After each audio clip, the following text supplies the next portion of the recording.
So say you found a skeleton. How would you tell it's a dinosaur? You personally, how would you decide?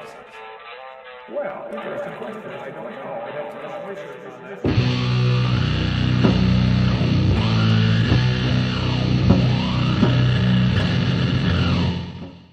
And atheists are fools, according to Psalm 14:1.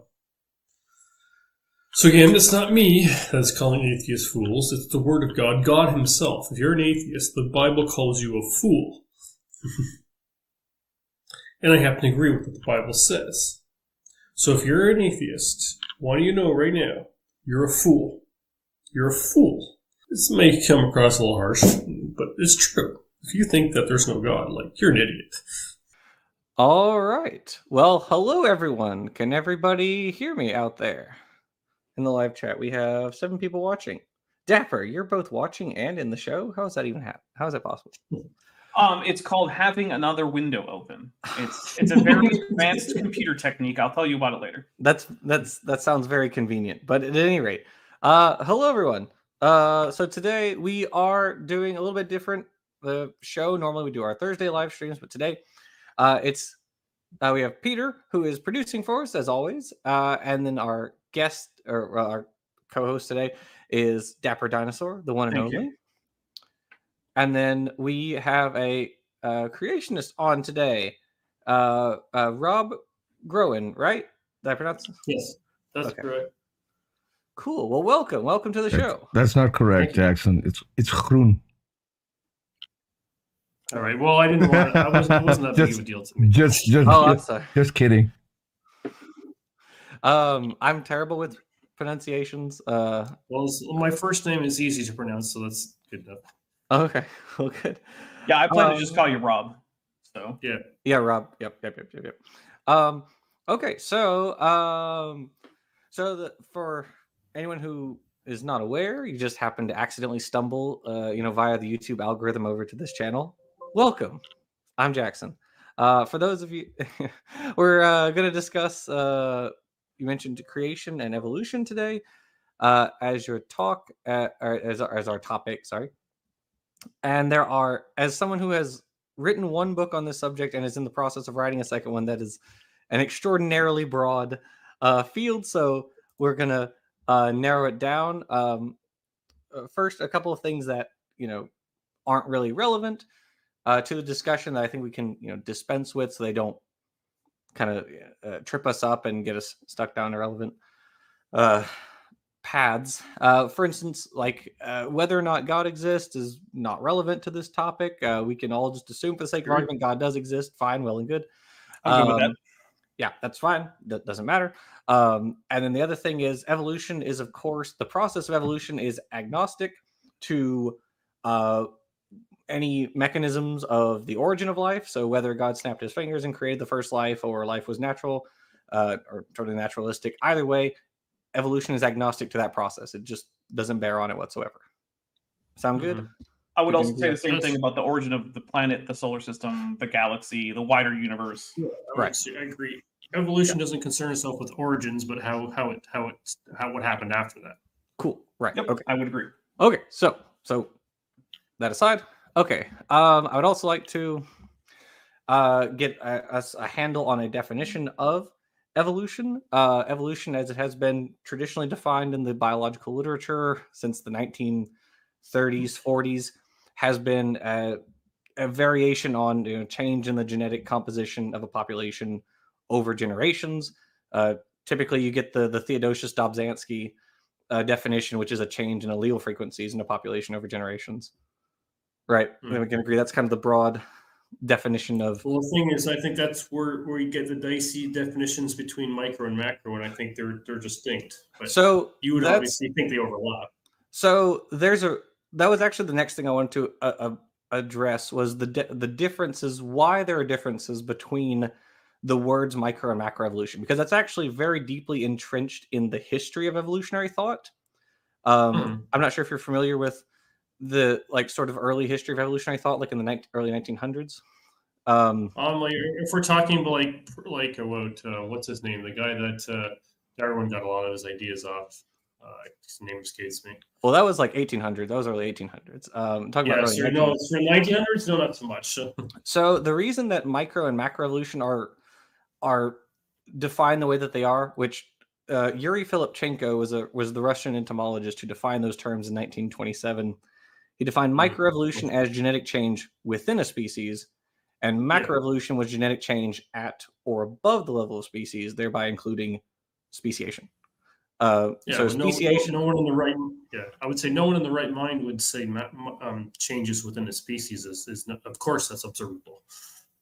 Right. So those terms were defined the way that they are because when those terms were defined, there was a debate between two competing schools of evolutionary thought called, one was the Darwinists or the neo-Darwinists, and then the other was the mutationists.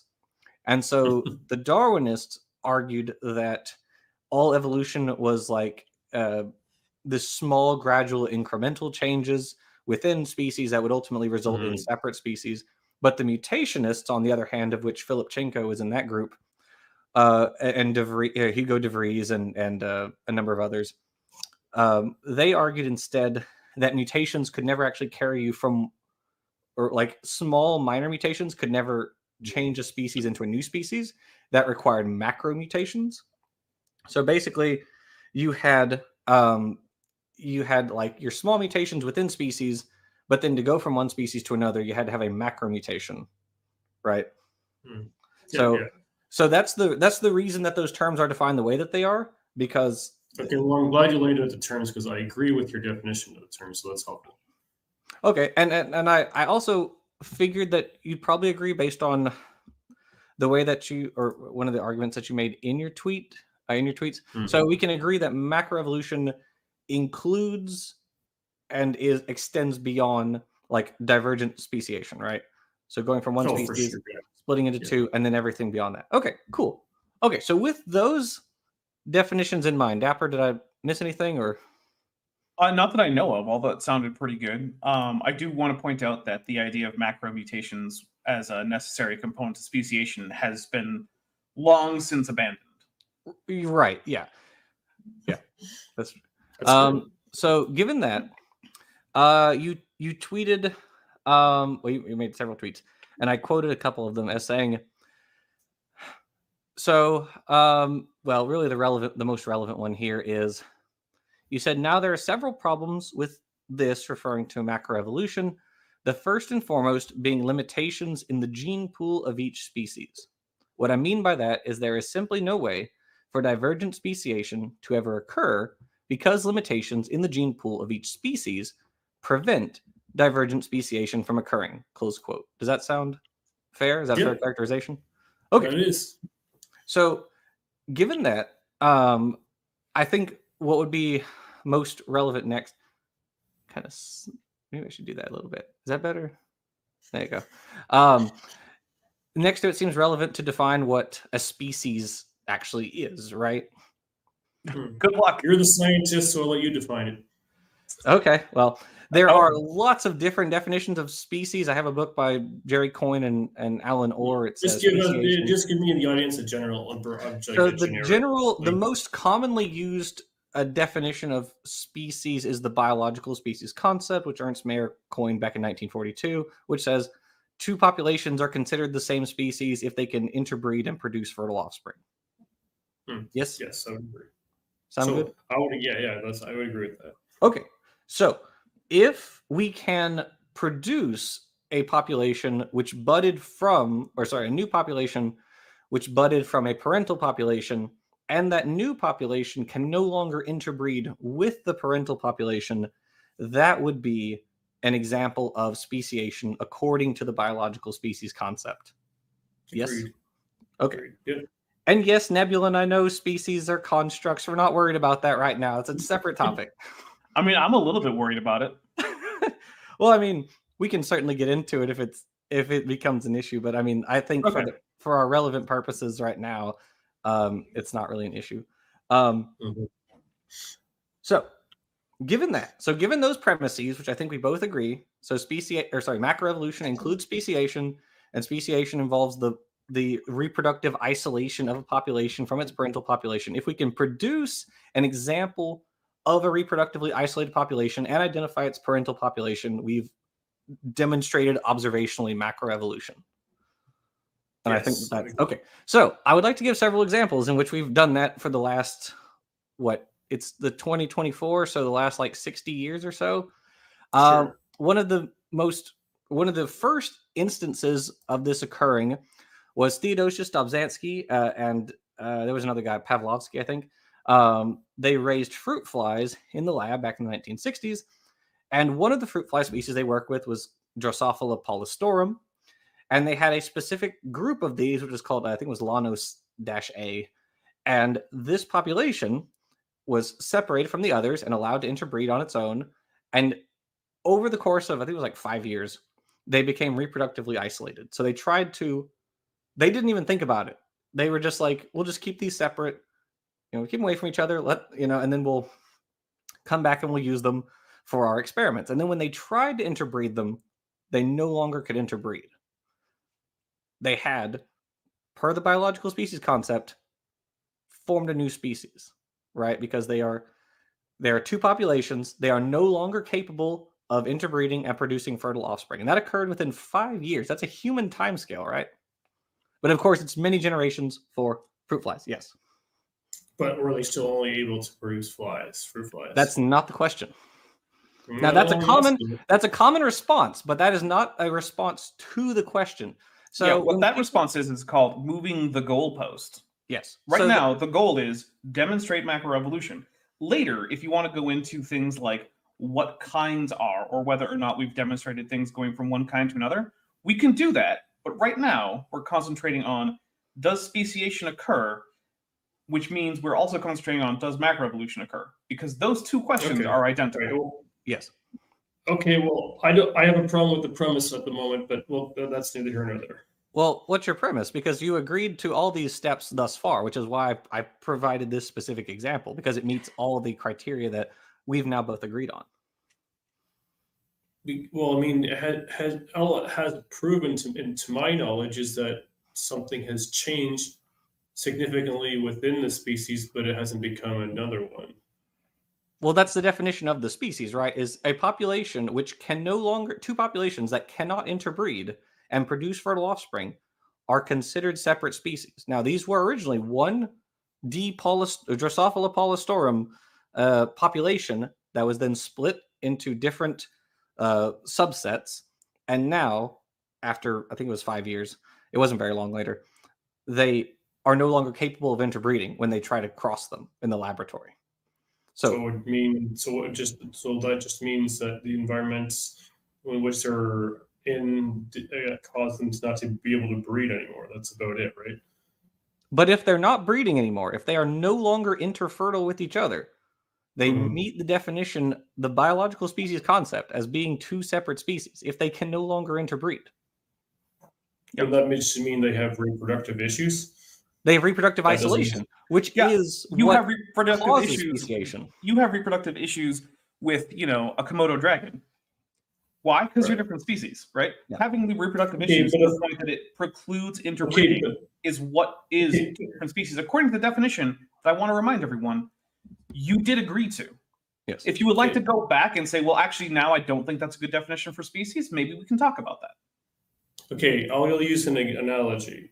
Okay. If we put a bunch of human beings in the same kind of situation, and all of a sudden notice that after 5 years they couldn't interbreed, would they be a new species? Well, it'll probably take more than 5 years. Yeah, probably take more like 5,000 years or so. Okay, but anyways, would that mean we have a new species of people? Yes, that is what that means. Yes. Okay, I disagree with that term. But all right, what definition of species would you prefer to use? Yeah. Well, it has to be something. The species has to be able to continue to produce its own kind. For me, that would be the fitting definition of a species. You have to be able to produce your own kind. So if two groups of organisms can reproduce together as separate populations, but they keep reproducing... No, I'm talking about separate species. If you can produce a separate species, then macroevolution is scientifically... All right, then maybe I'm not clear on what you mean by species, because before it was a group of organisms that can interbreed and produce fertile offspring. And then we gave an example of a group of organisms that started out being one species under that definition, then later they could no longer interbreed. I need to slightly alter my definition then. Okay. I mean that you can't, that whatever species you are, you'll never be able to produce another one than the original. Like a fly only produces a fly, human only produces a human, and so on and so forth. So the thing with that is those are different taxonomic ranks. Those are not species. So for instance, fly encompasses an entire order. That's Diptera. That's okay. You're right. I can see to that. We don't need to belabor it. I can see to that. All right. So I guess I'm not clear. What would be an example of speciation, given the species concept that it seems like we're all operating under, other than? Let me finish the sentence. Let me finish the sentence, Rob. Let me finish the sentence. Sorry.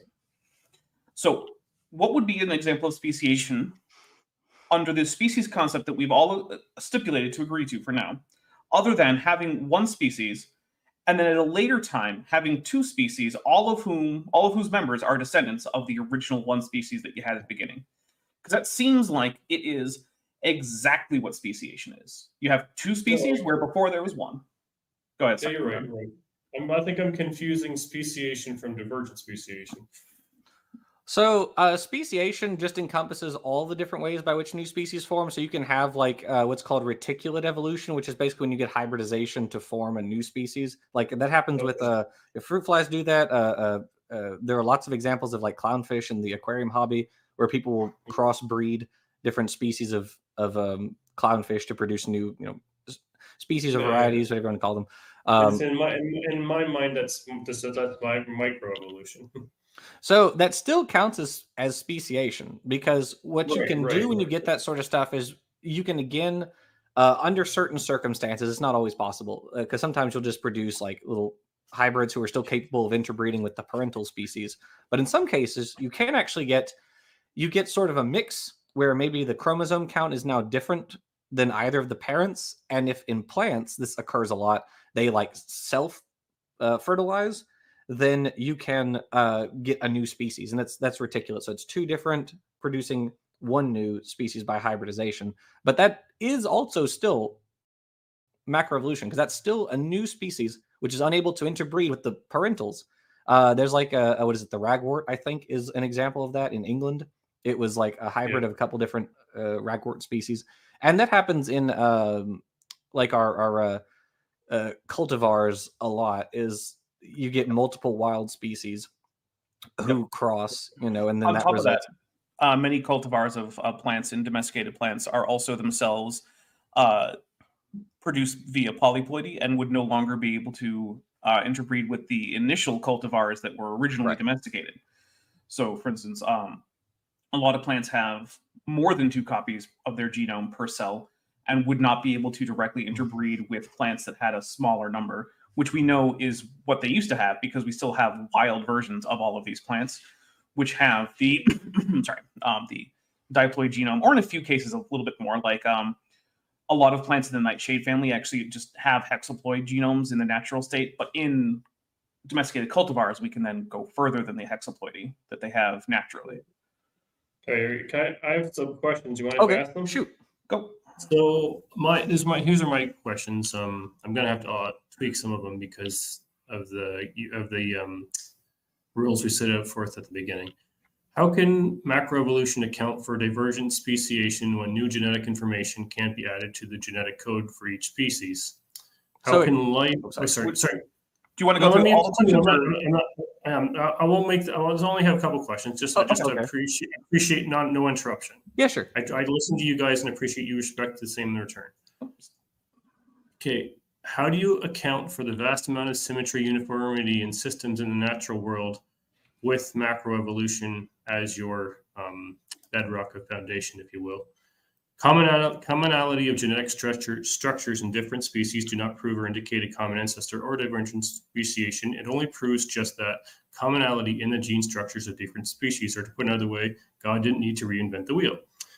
Science deals with that which can be observed, tested, and repeated. Since no one can or has observed macroevolution, divergent speciation, or lower life forms evolving into fully formed functioning organs or organisms, or just complete beings as we are, it's therefore conclusively ruled out as scientific. You have the floor. So can you restate or re-put to us your first question? Because I guess we could go through these like One by one. But yeah. Sure. I said, how can macroevolution account for divergent speciation when new genetic information can't be added to the genetic code of each species? Well, that happens all the time. That's the first one. Well, yeah, actually, I have one quick question. How? What do you mean specifically by divergent speciation as opposed to just speciation? Because unless I divergent speciation. Sorry, go ahead. Okay, what I mean by that is one species over time, slowly given enough time, becomes another species altogether, or just a different form. Say, for example, a land-dwelling animal becoming aquatic. So when you say speciation, species, or as we were talking about speciation, the process of species becoming separated from each other involves the isolation of their reproductive capabilities, right?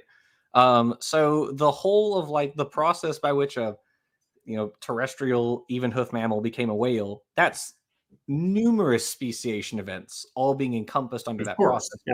Yeah. So when you say divergent speciation, what I think you're referring to is like one species becoming two, right? That sort of thing. Yeah, exactly. Yeah. So the one you're kind of talking about, not my contention is there's no way that new genetic information can be entered into the genetic structure of a species. Well, no matter how long it is to become from a land-dwelling animal to aquatic, no matter how much time is given.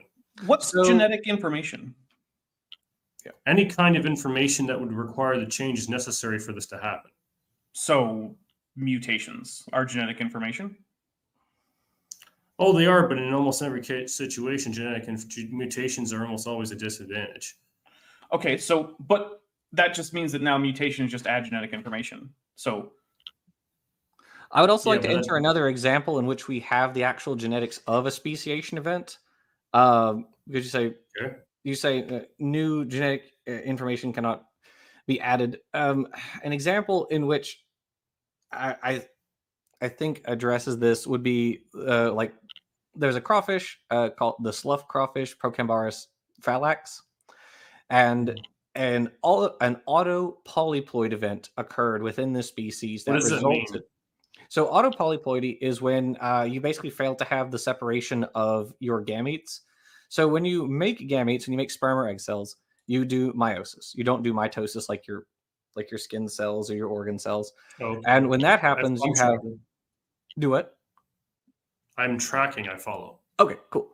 So you have your two full sets of chromosomes, and then you take one cell that has a full set of chromosomes in it, and then you turn that into four haploid cells. They each have half of the genetic material. So when that occurs, so that's what's supposed to happen. You're supposed to have you're supposed to make sperm cells that each only have half the genetic material, so that when that comes into contact with an ovum, you then form a single individual who has one full set of chromosomes, right? That's just reproduction. Mm-hmm.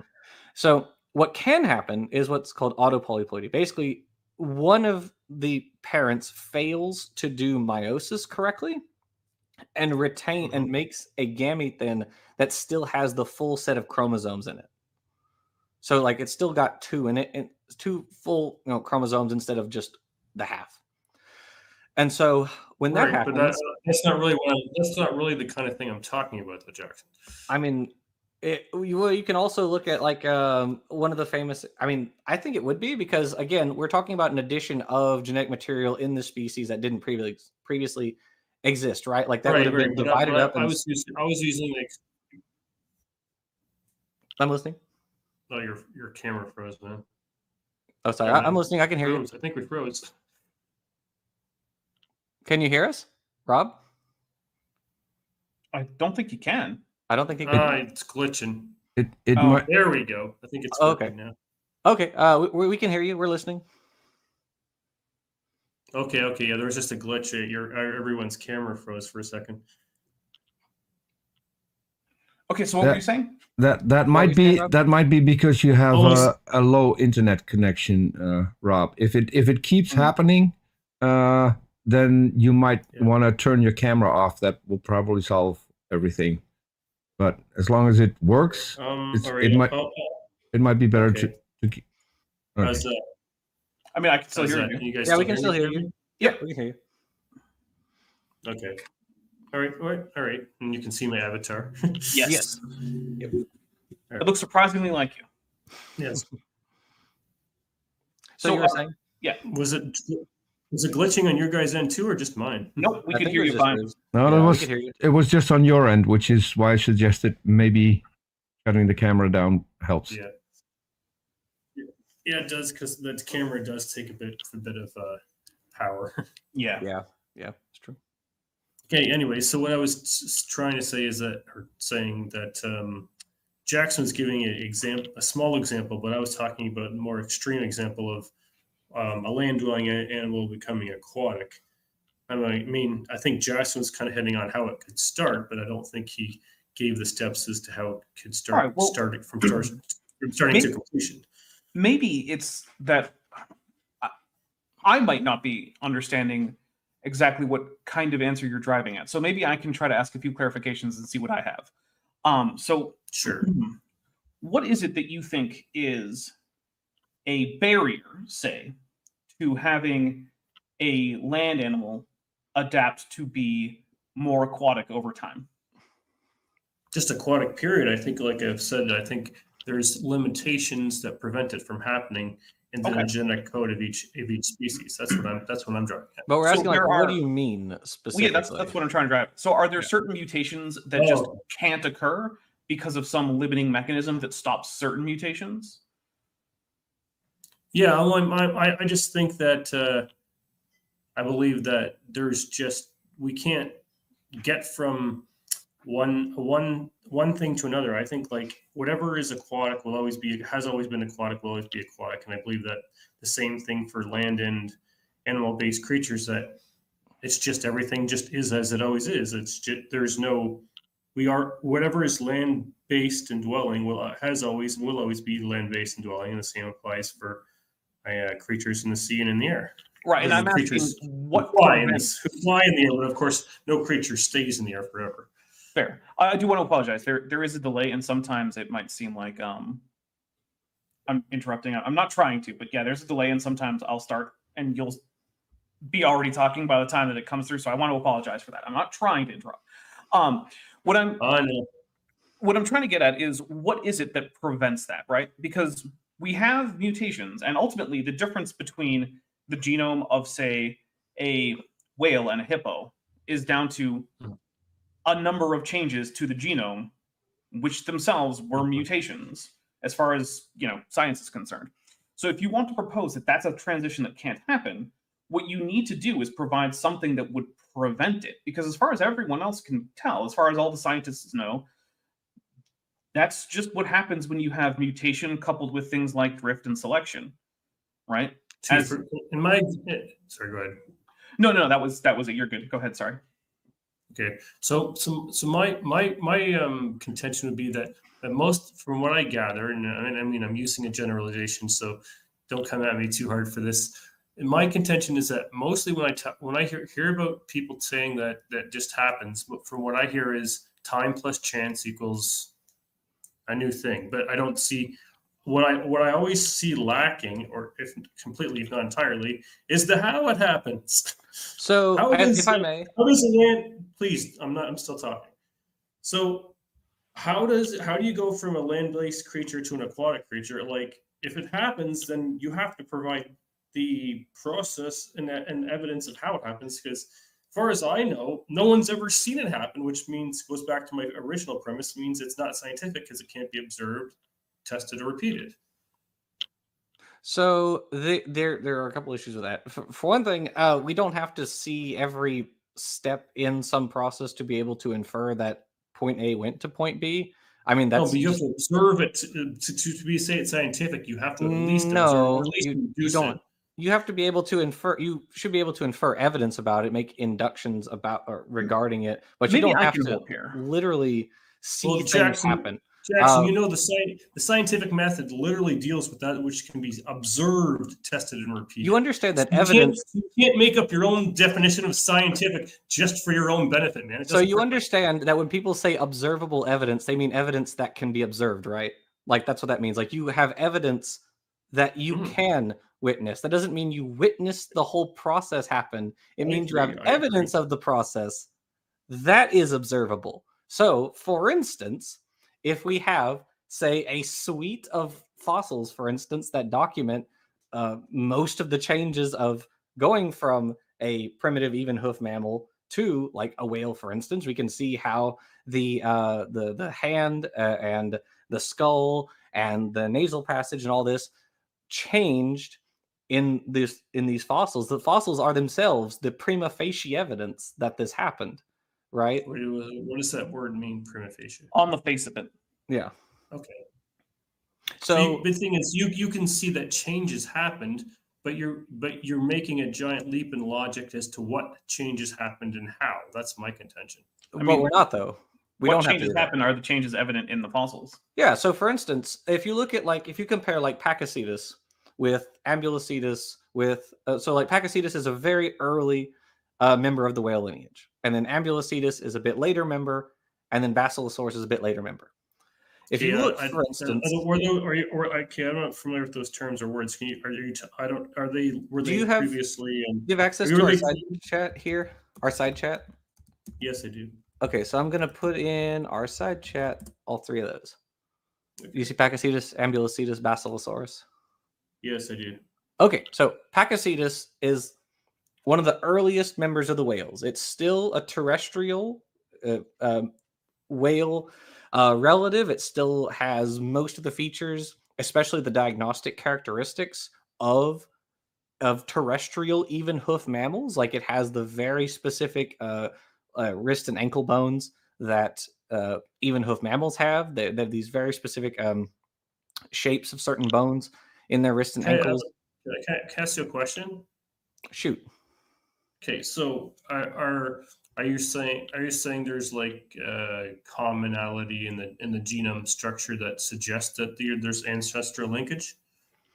Well, there is, but that's not what the point of looking at the fossils are. For most fossils, we can't get DNA out of.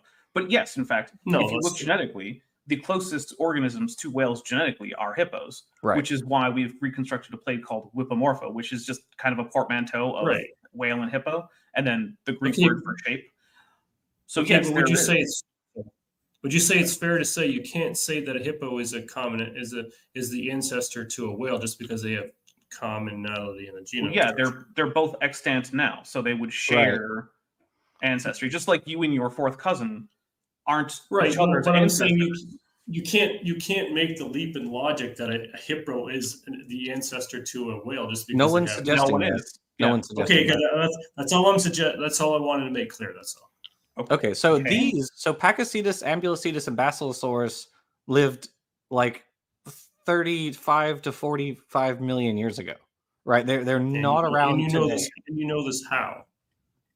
Because we can, stratigraphically correlate the layers that they're in via a variety of methods, including radiometric dating. We can do chronostratigraphy. We can do biostratigraphy. There are lots of different ways. Now, I'm sure you'll want to. Wouldn't radiometric dating also assume that the conditions then were the same as they are now? Listen, if you want to go down that rabbit hole, the creationists have already admitted Answers in Genesis kind of already admitted defeat on that point. So we can go down that rabbit hole, but later. I want to continue on the point with this one. I was just asking questions. No, that's fair. I mean, the heat problem is still unsolved by creationists, but I mean, if you want my quick one sentence take on radiometric dating and why it is a reasonable thing to do, is that the only real assumption that is unevidenced within radiometric dating is that physics works the same way now as it has in the past, which is one of the basic assumptions that allows science to work in the first place. The only reason induction is allowable, which is basically the entirety of science, is based on the assumption that physics didn't just magically change in the past. So if you're willing hold on. If you're willing to abandon all of science, and I mean literally all of it, by saying, yeah, sure, maybe in the past physics just changed. Okay, sure, then maybe radiometric dating isn't reliable. But you've also now just given up literally all of science, and we don't really have a reason to talk about science anymore. Maybe we should switch topics to who's going to win the Super Bowl. That's a little bit brash, I think, but whatever. So continuing on with the fossils. So with these guys who are stratigraphically long before we see any modern whales, even if you don't agree with the exact ages, we do see, in fact, we see a number of transitions, right? We see transitions in the skull, in the wrist and ankles, in the hands, in the tail, and the spine, and the hips. And this would seem to suggest, and these are the exact changes that were required by whales to go from a terrestrial ancestor to what they are today, right? Like, for instance, whales don't have little hooves; they have paddles, right? Or at least the front limbs are paddles. They've reduced their hind limbs. So they have these paddles. They have the blowhole, which is the nose, the mammal nose, is way up here on top of the head. And you can actually see in the fossils how it goes from being here to slowly moving back on the head. You can actually see it like it all those points in the middle in different whale fossils. And so these are the exact changes that would be required for whales to go from terrestrial to now they're aquatic. And Ambulocetus in particular was not fully aquatic. It was semi-aquatic. It was amphibious. So, I mean, what specifically about, and to go back to what Dapper was saying earlier, like what specifically about these changes, which are all changes in organs and bones and whatnot, that whales share with all the other mammals? Like, what if those changes just couldn't have happened, and what would have prevented those from happening? Well, my contention is I don't think they have. I think you just have different creatures, like I said before. Like, I think all land animals have been land animals and have produced the same as their own, and same with aquatic or amphibious. I don't think we've seen this change or split or divergence thing that macroevolution purports. I think that it is what I just said. I must be misunderstanding you, Rob. And I say that because what I just heard you say is the reason it couldn't have happened is because I don't think it happened. Yeah. That can't be what you meant. No. It's because it's never been observed, is what I said. Okay, so I want to ask a question. Rob, the tallest tree in the world is a giant redwood named Hyperion. How did it start out its life? Small, I'd imagine. Like originally, when it was the first time it was an identifiable individual, what was it? Was it a little seed? Must was a seed. How do you know? Have you ever seen a seed drop from a redwood to grow into an 800-foot tall tree? No, because that's what the logic and the science and the induction would infer. Oh, okay. So we can take long-term processes that occur longer than the span of a human lifetime and look at the steps between, look at how they logically follow from one to the other, and then infer an entire history for, say, some biological structure that precedes your life and is too long for any particular individual. Okay, got it. So I am now going to say that you no longer get to say, well, we didn't watch land animals turn into whales, therefore I don't believe it. Because you do believe that giant redwoods grow from from seeds, even though you can't see any of that happen either. And neither can anyone else. Yeah, but you're using it to completely false dichotomy there, man. Why? No, the difference is you accept that redwoods grow from trees. You don't accept evolution. That's why you think it's a false dichotomy right there. I'm not actually presenting a dichotomy. I'm just saying you're setting up a false dichotomy. I'm going to explain why. Because like you said, we can use induction and inference in science to know that a seed from a redwood would produce a redwood even 800 years, 1,000 years, even before or after I lived. That's no one's disputing that. But to say that a redwood could somehow become a pine wood or a one's saying maplewood. That's what we're talking about here. That's because no one's saying that. No, but that's the false dichotomy you're using to use an analogy. Okay, first, not only is it not a dichotomy, it's never mind a false dichotomy, because I'm not presenting you with two different options, of which I'm saying you have to choose one, even though third options exist. That's not what's happening. Second, no one is claiming that a redwood could evolve into any other extant tree species, because that isn't how evolution works. If a redwood evolved into another extant tree species, that would be a violation of how evolution works. That would overturn more or less everything we currently think we understand about evolution. So what I would like is, first, before you accuse me of setting up a false dichotomy, at least tell me what the dichotomy is. whether or not it's false, which as far as I can tell, you haven't. Now, you might say, I think that's a disanalogy, and maybe it is. I would ask. Okay, because it's right. I retract it. It's not a false dichotomy. It's a false way of looking at the world. I mean, I don't see what's false about you saying that in some cases induction is okay, but it's not okay in this. Like, why is it that it's not okay when we look at longer periods of time and large groups of organisms, but it is okay when we look at a smaller group of organisms over a smaller period of time? What is it about the longer period or the larger group of organisms or anything else that makes you think that the induction that it requires for humans to conclude that giant redwood trees can grow from little redwood seeds, what is it about that is okay that does not follow for looking at, say, fossils and genetics? Well, first of all, we can only infer so far into the past. Why? Secondly, well, I'm getting there. Okay. We can only infer so far into the past because we can only make inductions and assumptions so long before we've gone from science to just our own presuppositions and confirmation biases. And every one of us has confirmation biases. Secondly, I don't think that we can be fair. I think again, kind of tagging onto that point, we're all reading, and I think to some degree or another, we all read into the data the conclusions that we want. To some degree. What conclusion do you think I want? The ones that you're already comfortable with. I feel like you are giving me way too much credit in terms of my level of comfort with almost anything.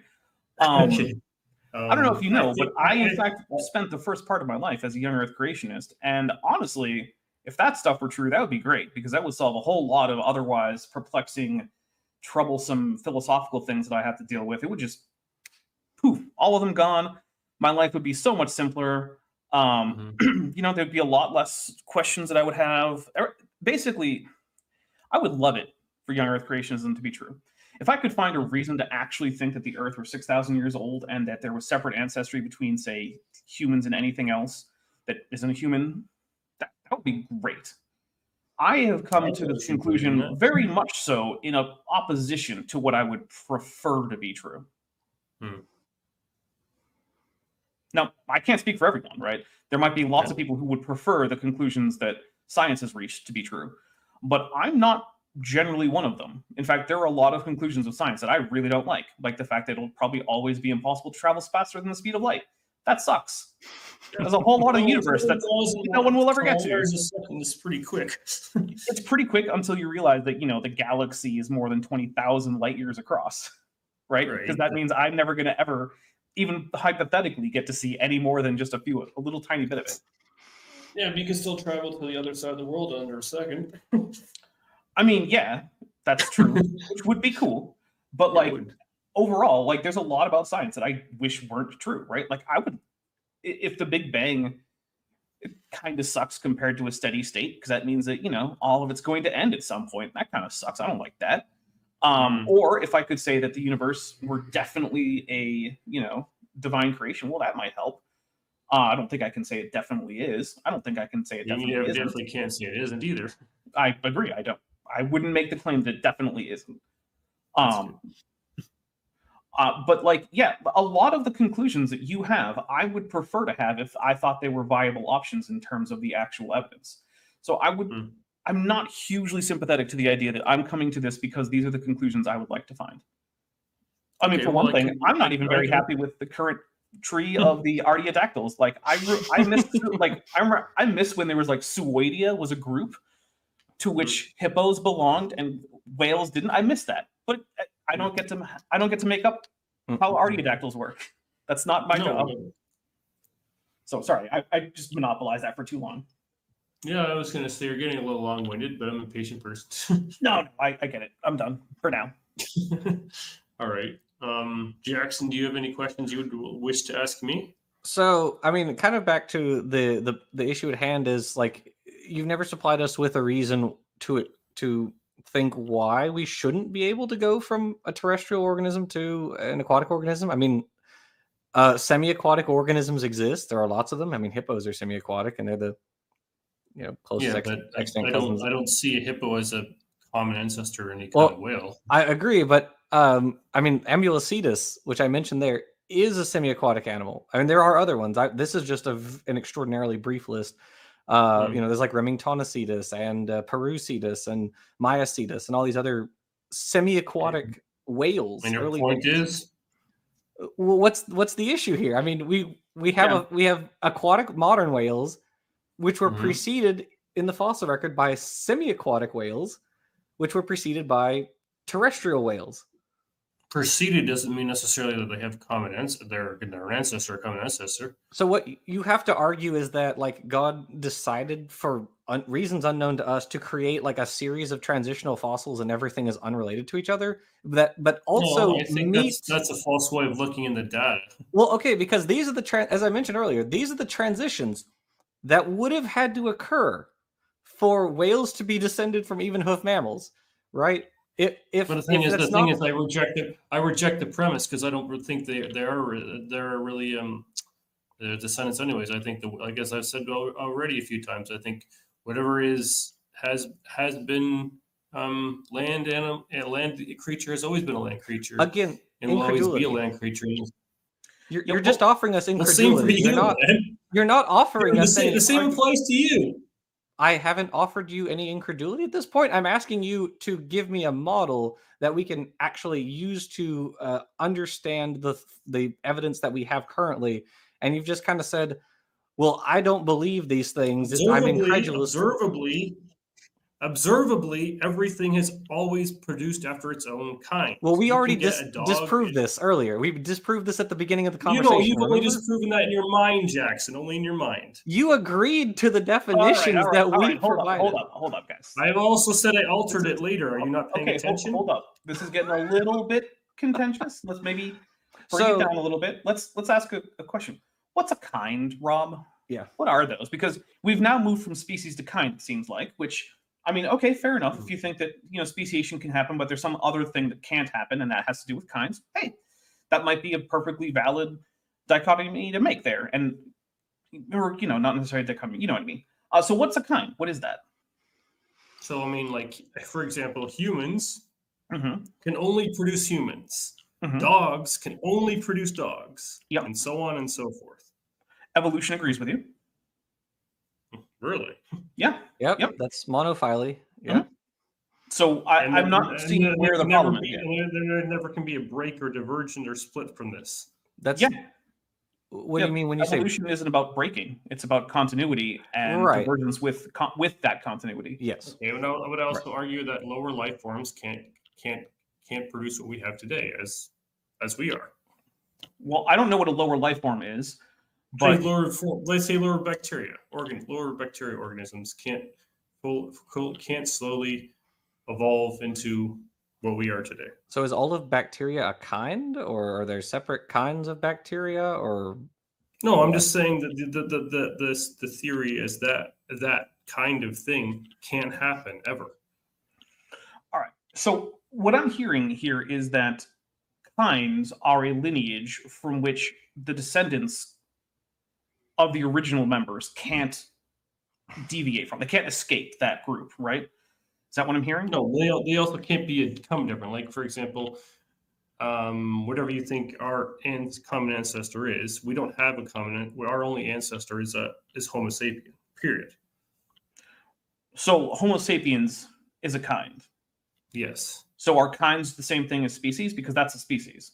No, well, yes, no, it's not the same thing because like you can have flies, we can have different species of flies, but flies can only reproduce flies. Is my point. So horse flies, apple maggot flies, mosquitoes, bat flies which don't even have wings. Those are all the same kind.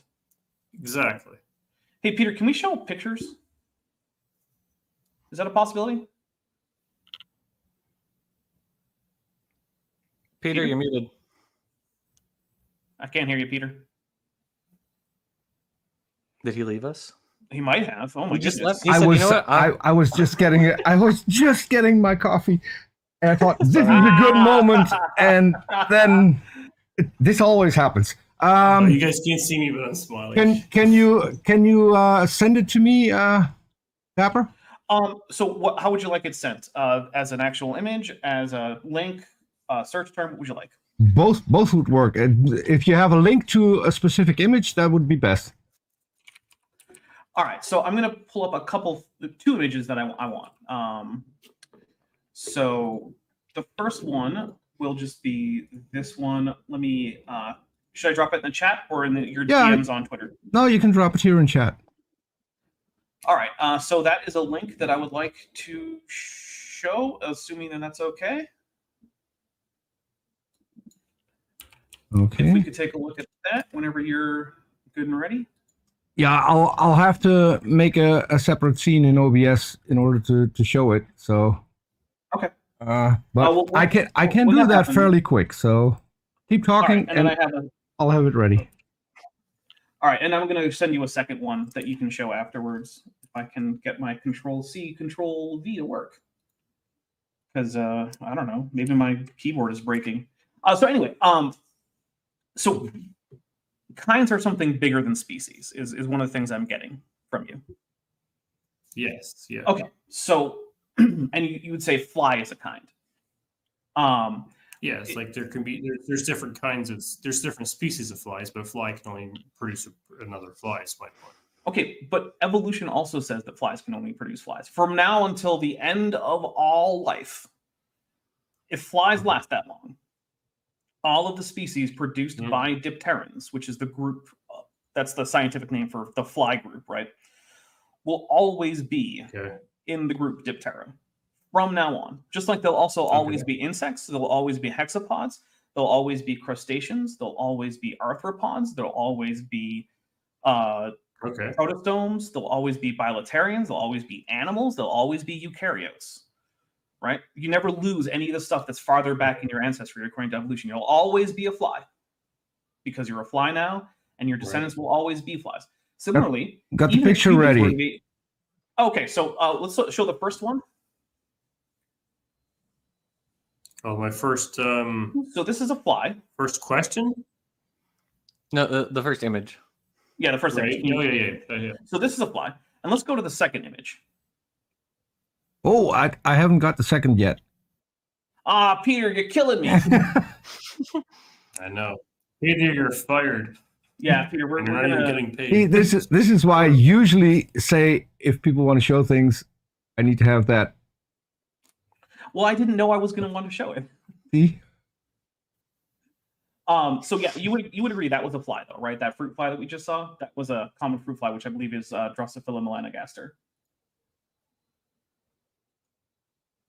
And Rob, you would agree. The second one has a lot of pictures. Which one do you need? Okay, hold on. Let me see what I can do to fix that. I can't show the whole thing if you want me to. Yeah. So. Let me see if I can open this. See if this link works. Sorry about this, everybody. I was not super prepared, so yeah, this should work because the URL actually ends in .jpeg, so that should just get you the actual picture I was looking for. Sorry about that. That's my bad. No worries. Wow, how embarrassing! Imagine being you. Yeah, no. Well, I mean, look, you humans in newfangled technology. We didn't have this in the Jurassic. In the Jurassic cast is ripping you. You are ripping it apart, Peter. You get what you pay for, Jackson. I suppose there's truth to that. So anyway, but yeah, so that was a fruit fly, and it's always going to have flies, right? Like, there's no disagreement about this, but it could vary significantly. What if it got a giant spidery-looking body and no wings, and lost most of its head, like these guys? These are flies. Right. Okay. I mean, if you saw those two in isolation, would you honestly tell me that you think that that's the same kind as that fruit fly? Not the guy in the middle, that's a bat. No. But the two on the outside. Yeah. Obviously, they're much different looking than the first one you showed. To me, that seems like it's way more morphological difference than, say, there is between like a human and a chimpanzee, right? A lot more. Yeah, because we're talking different families. Yeah, I would agree, but I mean, if we're still talking in the families of flies, and it's a different species of fly, but it's still a fly. That's my contention. But the thing is that evolution says that humans are just another species of ape, right? They're both hominids. Humans, chimpanzees, gorillas, orangutans, they're all just hominids. Humans are a particular group of hominids, right? They're the hominins, or the remaining hominins, as opposed to the panins, or the gorillans, or the pongans. Right. And again, my contention is still that humans have always been the way we look like. Well, maybe not totally the way we look like now compared to maybe thousands of years ago, but there's still not enough of a difference between now and thousands of years ago that I could say, okay, that's definitely not. No, like the example you showed. That's what I'm saying. So you do think it's possible for a fly somewhat similar to the fruit fly that we've shown, because that's a pretty basic fly, right? That something like that could evolve into something like those bat flies that we also saw. But it's not possible for something like Ardipithecus ramidus, which is a somewhat skinny, kind of lanky, probably palmigrade ape from the early or I don't remember which part of the Miocene, from the Miocene.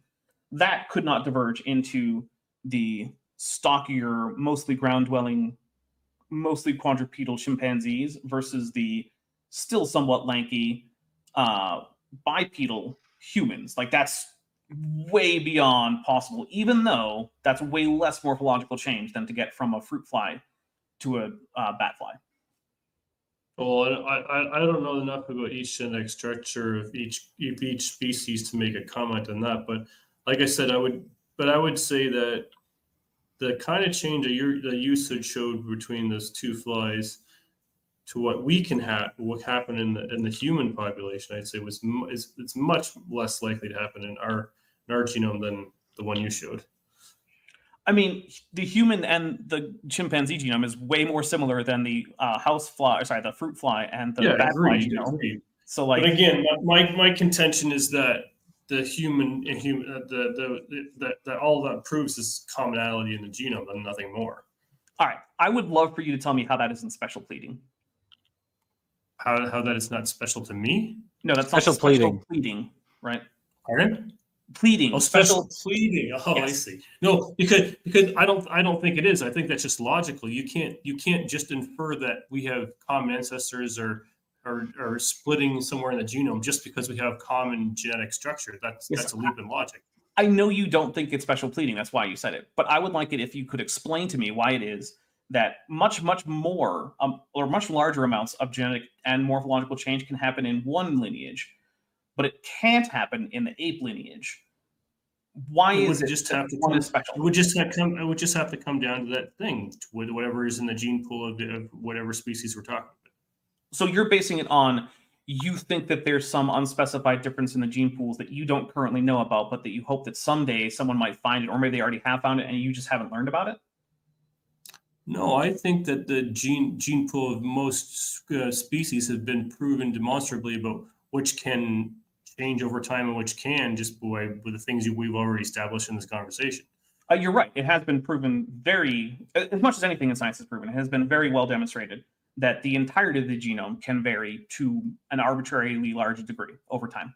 That has, in fact, been well demonstrated. Yes. Agreed. Yes, I'm in agreement with you there. Okay, so I still don't understand what the problem is. Well, I still think, I think the problem is at some point, again, we can only infer into the past so long, and we can only infer to the past so long without making where are we going from science to leaps of logic and faith. Okay, so it's not a leap of logic and faith to go from a basal fly, kind of like a fruit fly, to a bat fly. But it is a leap in logic to go from Ardipithecus ramidus, which is actually more human-like than it is chimp-like, really, in most ways. It always falls on our side of the tree, yeah. Yeah, but going from that to both a chimpanzee, well, actually, would going from Ardipithecus ramidus to a chimpanzee be a leap in logic, even though Ardipithecus ramidus is more like a human than it is like a chimp in most ways?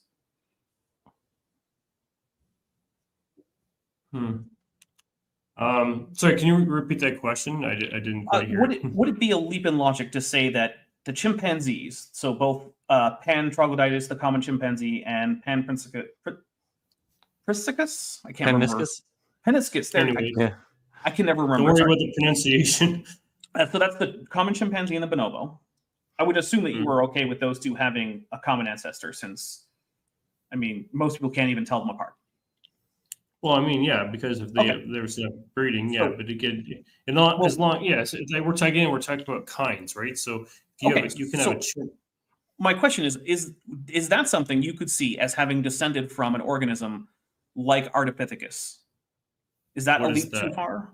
I don't know Latin. Well, It's a fossil ape. Okay, so Maybe the name Lucy helps. well, that's well, Lucy is Australopithecus, and it's much farther along the human line than Ardipithecus. why is science always stuck in the dead language of Latin, anyways? Carolus Linnaeus wrote Systema Naturae in Latin, and he is the one who created the binomial nomenclature system that we use. And he primarily drew on Latin and also Greek, especially when he needed two terms to mean the same thing. Like Ursus arctos is the brown bear, and Ursus is just Latin for bear, and arctos is just Greek for bear, which means the brown bear is the bear. Or gorilla for the Western gorilla. Well, yeah, that's just the gorilla. I think the moose is also the same. But anyway. But also, it's not. There's been some reaching away from Latin and Greek. There's been a few scientific names put out in Hawaiian. Anyways, Chinese we're getting sidetracked from the conversation itself. Honestly, I was trying to cover it in hopes that you were Googling Ardipithecus, because I put it in the chat. No, I don't Google at the same time I debate. I find it too distracting. Okay. Well, Ardipithecus is in fact a Miocene ape. It's palmagrade, or it seems to have been palmagrade. It was probably mostly the semi-arboreal. It had a much more human-like hand than it has a chimpanzee-like hand. It was not adapted, most likely, for knuckle walking, because again, it was probably palmagrade instead of knuckle walking. And it is currently seen as morphologically similar to what we would expect the common ancestor of the chimpanzee and the humans to be like. So what I'm wondering is, could you see that as an ancestor to chimpanzees? Would that make sense to you? Yeah, I could see that. That's not a leap in logic to me. Pardon? But not an ancestor to humans. No, I can't see it as an ancestor to humans. Okay, now I want to add into this the fact that basically all the paleoanthropologists who checked would say that Ardipithecus ramidus is in fact more like a human than it is like a chimpanzee overall. Yes. Okay, well, according to the genetic structure you're talking about, right? No, because we don't have morphological structure. This is a morphological question. Oh, okay. Meaning it can morph into the fossils. It's more probable to morph into one than the other. Is that what you're talking about? No, what I'm saying is right now, the anatomy, as it's understood, the anatomy of Ardipithecus ramidus is more like a human anatomy than it is like a chimpanzee anatomy. Okay. So it's a smaller step for it to go from Ardipithecus to Homo sapiens, or well, just Homo, than it is to go from Ardipithecus to Pan. And one of those you're okay with, but the smaller change, the one where there's less actual adaptation and morphological change that has to happen, suddenly you're not okay with it because it involves humans. And once again, it just sounds like you're special pleading. It's not really because it involves humans. It's never been observed. What's the it there? Because now I don't know. Ardipithecus has been observed. We have the fossils of it. No, but I mean, we've never observed anything becoming us, like as a common ancestor. We've never observed a fruit fly evolving into this bat fly. We've never observed that either. But you're okay with that one. We've never seen an organism being created either. Sorry. Also true. Yeah. Also true. Okay. I mean, like I said, I think at some point we're just going to have to take it on. Well, okay, what are we inferring? What are we inducing? And how are we interpreting the data that we're looking at? I mean, we're all doing that, right? So I think you're doing that, but you're leaving parts out. You keep saying it's a leap in logic, but what we're not understanding is what the leap is. Like, it seems to us that you're allowing for this continuous line of logic to exist between two things that are more distantly related. They're way more different from each other than we are from either Ardipithecus or chimps. And you're allowing... And I could be wrong with that too, because I'm not a scientist. But Well, it's just the point is that it seems to us that you're allowing for a greater difference to be encompassed by, this kind, but for a much smaller thing, you're not allowing for that to be encompassed by a kind. And we're trying to understand what the reason for that is. That's what we're not Yeah, and getting. like I said, I mean, I could even be wrong about that. I mean, like I said, I'm not a scientist, so I'm trying, and I'm more into, like, I can understand scientific terms, scientific principles, and I'm pretty logical for the most part. But I still have room to learn and grow, like everyone. But I think there's still, for the most part, like I said, this is why it's hard. It's important for us to get the terms right. That obviously microevolution, no one in the right mind can deny, because it's observable. We see microevolution, we see adaptation, we see different dogs producing a different dog. Right. Like a golden doodle can get together with a Labrador, and they can produce something that resembles some variation of. But we don't see a dog and a cat produce something. Well, again, like that. Evolution does not expect that or entail that. Oh, I know, but I'm only saying it to clarify terms. Okay, right? so but here's the thing: the transition from like fruit fly, basil fly, to the bat fly would involve macroevolution, like necessarily, because as we established earlier at the beginning of this conversation, macroevolution entails speciation. So to go from one to another, you'd have to have likely many successive rounds of speciation, because they're not just different species within the same genus, they're different like families within the same order. They're quite different from each other. They're way more different from each other than we are from any of the other great apes. Okay. And so so that would require macroevolution to go from the fruit fly to the bat fly. That would require but you've said, it seems that you accept that that's allowable within your world. Well, I'm just again, I'm stretching myself here, because again, like I said, I'm not a scientist, but I understand scientific principles and concepts. But I understand that. Okay, but I'm just try to explain this as best I can. There are allowances, like I said, you can get different kinds of fruit flies can come together and mate, and I'm sure we all agree that can happen, because that's observable and testable and repeatable. But can you get from a fruit fly to, I'm only using this as an anomalous, all right? I'm not saying this can happen. This is completely hypothetical and just anomalous. You can't get from a fruit fly to, like, say, I don't know, a gnat. To a gnat? Why not? Maybe you could get. Sorry, so you get from that. You can go get from a fruit fly to, like, because those are both Diptera. You can go from a fruit fly to a bat. Yeah, everyone agrees with you there. Okay, I mean, so again, the common ancestor of these two would not have been either like a bat or a fly, right? It would have been very different from either. But the common ancestor of both would have been a bilaterally symmetrical animal, because both bats and flies are bilaterally symmetrical animals.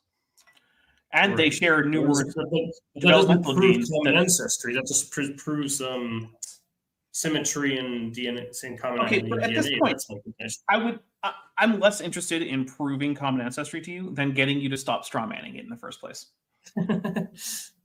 Honestly, because the thing is, I would like it if people who disagreed with the science on this topic were actually talking about the science on the topic, instead of the version of the science that they think is what the science says that isn't, right? Because I think okay. I'll just ask Jackson then. Tell me what you think macroevolution is, allows, and does. Well, so as we stated at the beginning of the conversation, the definition of macroevolution is genetic change at or above the level of species, which includes speciation. Mm-hmm. So macroevolution is really just, it's not a process. It's just a description of the fact that speciation happens repeatedly, right? So you have successive rounds of speciation within lineages, right? So, and that's really it. That's all macroevolution says. Yeah, but that's a really broad term. It needs more specification. No, it's actually everything is quantifiable. Everything within that definition can be quantified. Like we can say we can give a definition to species. And so we can say when we can obviously quantify genetic change. I mean, that's what geneticists do all the time. But we can quantify both of these, and so that's not really a broad term. Just saying that you have genetic change at the level of species or above.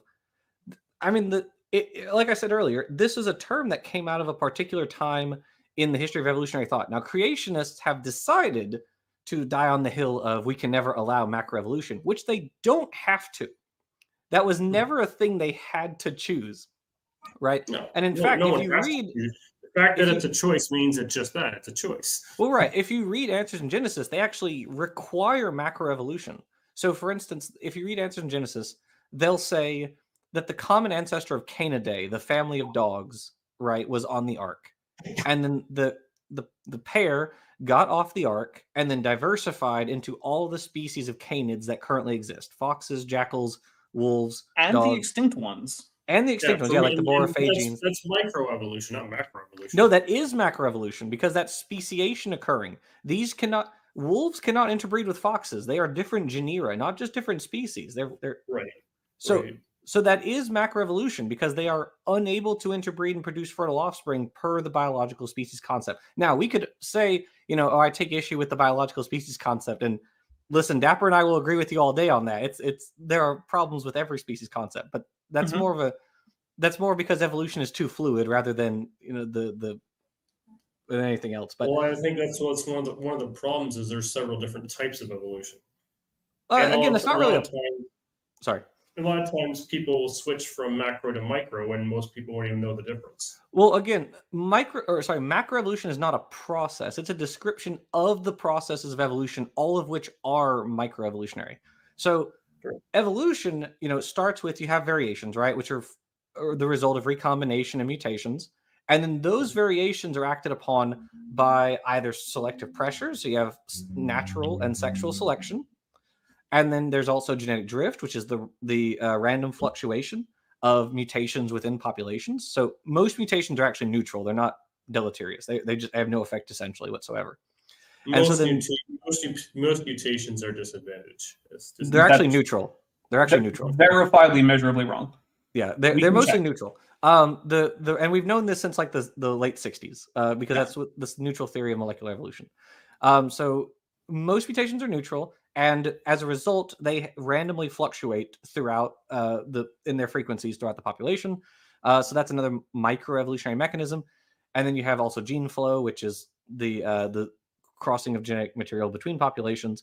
But natural sexual selection, genetic drift, these are what lead to speciation. So it is microevolutionary mechanisms typically, except for like when macroevolutions happen, macromutations happen, that's what causes speciation to occur. So micro and macroevolution are just descriptions of the process itself. They are not mechanisms. Do you see what I'm saying? Agreed. Yeah. Okay. Yeah, I agree. Okay. So given that, the transition from like everything we've talked about today, from like one species of fly to another, or from these terrestrial whales to aquatic whales, all of that requires these microevolutionary processes that are occurring successively over the course of generations that lead to speciation, and then speciation events happen over and over and over again. We can observe this, throughout the fossil record. We can observe in very small timescales speciation events happening in our own lifetimes. I mentioned Drosophila polystorum, Procambarus virginalis, and then, I mean, that's the basis. Like, we can see the basis of this process, and then we can extrapolate it over time, given the fossil record. And it's not just everything is like these huge, massive changes, right? Evolution is not always like land thing becomes water thing. A lot of times it's just. I know. I'm not saying it always does either. Right, and that's fair. A lot of times evolution is just like, you could actually see in the fossil record, in some species, if the fossil record's really good, you can actually see microevolutionary changes within populations, right? So like if you look at things that have really, really good fossil records, like phytoplankton, forams, diatoms, radiolarians, things like that, you can actually look at like how the shapes of their shells change very slightly as you move up or down the layers. What'd you say? Yeah, now you're mentioning it, let's talk about the fossil record. Now, sure. The fossil record was found where? Tell us where. All over the world. Yeah, but like, was it found on like the top of a mountain, bottom of a mountain, on top of a ridge, found on a ridge, or everything in between? All of those and everything in between are I mean, places yeah. where fossils can be found in some places. Right. Yeah. So a lot of times fossils were actually found where there was actually large bodies of water. Yes, the majority of That can sedimentation happen. occurs in water, which is why the majority of sedimentary deposits are in fact waterborne. Yep. Not all of it though, but yeah, Okay. most of it. Yeah, there are like desert deposits, you know, so Yep. that also There's happens. desert deposits. There's also things like tuff, which are, you know, deposited by volcanoes, and their subaerial tuff is a thing, which is also frequently contains. Okay. bones.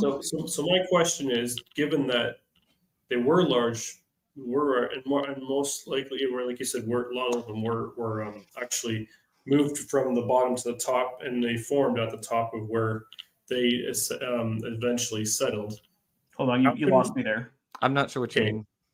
Okay, so a lot of the fossils and fossil records around the world were found at the top of what would have previously been large bodies of water.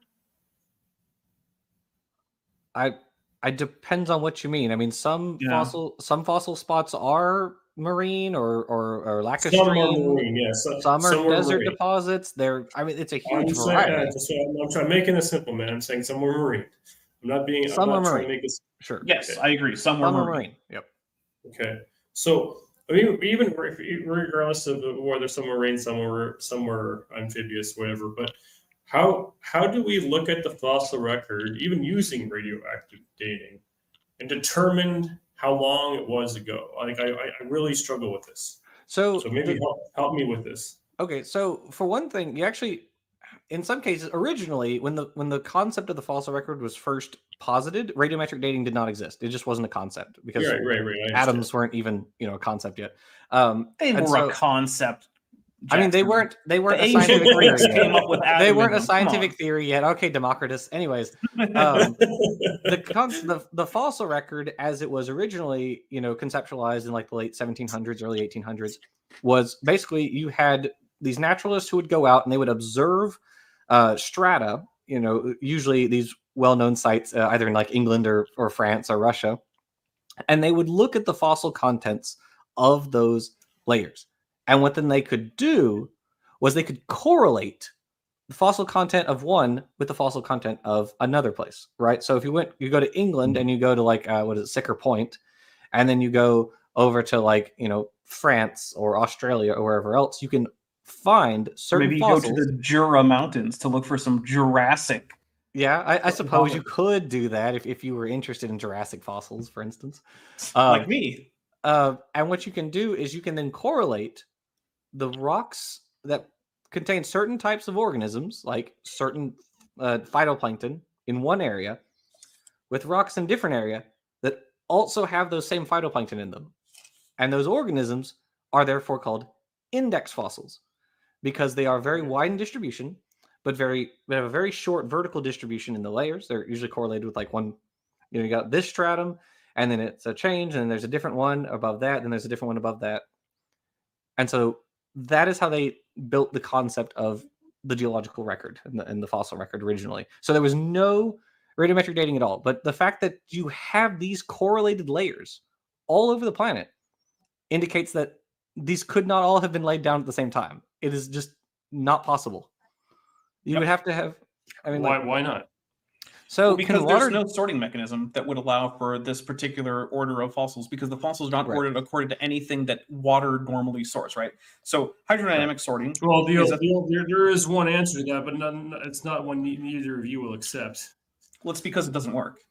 Yeah. So so for according instance, to your worldview. No, according it to just physics. physically doesn't work. Yeah. So Right. like if you take different like species of like foraminifera, You which know are what all, event I'm talking about.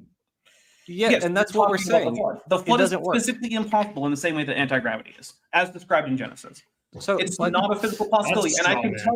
No, it's not, because it's what was admitted to by the RATE team, Yes. which is Radioisotopes in the Age of the Earth, which was a team of combined scientists, mostly from ICR and AIG, who got together for years to try to solve the problems of how radiometric dating and the heat problem with the flood can be solved. And their answer at the end of it was, we would need exotic physics. And when you dig into that, what they mean is miracles. which means we need to break the laws of physics. These are the top guys who are still around in young Earth creationism.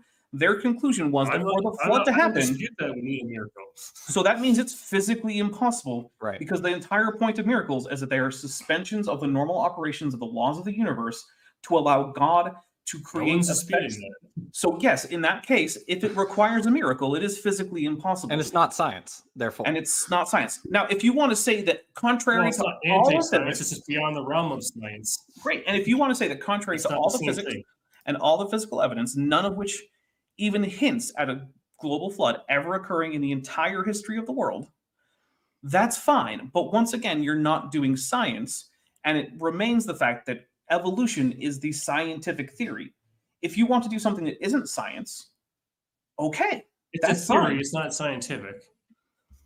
Well, Well, okay, it but would I'm be here to an talk about untestable science. hypothesis. Yeah, I'm here to talk about science. If you want to talk about not science, well, quite frankly, I think you probably picked the wrong channel, because I think Jackson is also here to talk about science. Yeah, and so it's also very intriguing to me that you would take the position that the flood is inexplicable on physics, because there are other creationist channels here on YouTube. Well, it is because I mean, if you look at if you look at the story of the Bible, I mean, okay, it's physically possible, but it would definitely be supernatural in design and order. Well, what I mean is there are other creationists on Twitter, and in fact, most creationists at like AIG, ICR, CMI, they try to argue that there are physical mechanisms naturalistic mechanisms that could cause the flood to occur, because they don't want to appeal to miracles, right? That's the major creationist organizations don't want to appeal to miracles. Now, I don't care what appeals to whatever, and that's fine. But what we're trying to say is, if you want to, what I think we're trying to say is, if you want to appeal to miracles,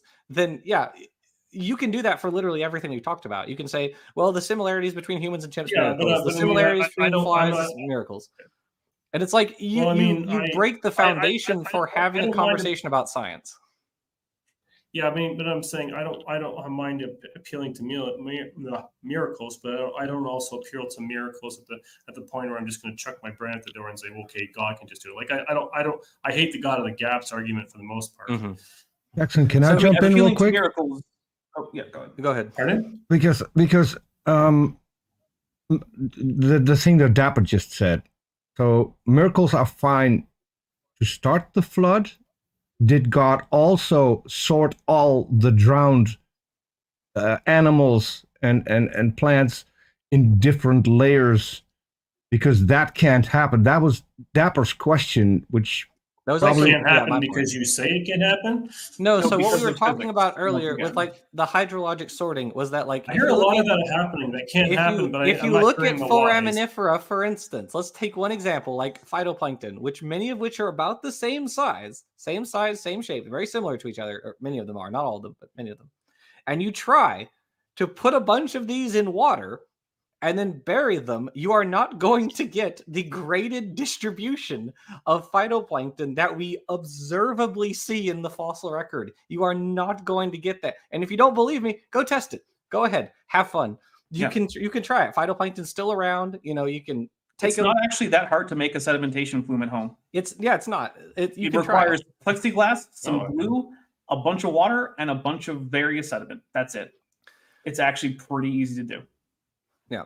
If you want to do a sedimentation experiment in which you can get actual phylogenetic sorting, or well, let's say just sorting by species, in phytoplankton or in these phytoplankton that are just skeletal, in the course of vertical strata as a result of a single depositional environment in a flood over the course of a year, actually would have to be a few months because you have to have time for the water to recede after Noah's already on the flood, because it only rains for about 40 days, and then seems like it settles down and then it drains off. So you actually really only have a few months. Then great, but so far no one has ever done that, and the fact remains that everyone who does do sedimentation experiments, everyone who actually checks hydrological sorting, everyone who actually checks what flood deposits that we know are flood deposits actually look like, comes to the conclusion that the geological column as it exists now absolutely cannot be the result of a flood unless you want to say that it's miracles all the way down, right? Just like it's elephants all the way down. But it actually does hinge on one very important thing, that the Earth as it is now was not the same before the flood. We're talking about like suspension of physics again, and as Dapper said earlier, if you want to suspend physics again, you're just not doing science. Yeah, I mean, you can do it. I'm not going to stop you. Okay. But I don't know I why don't think we're it's having anti-science. I just think it's beyond science. anything in which you say, okay, let's take the things that science does and toss them out because I would prefer another thing. And then you also want other people to believe that. Well, it's not about preference. So that this is where I think the evidence leads. This is.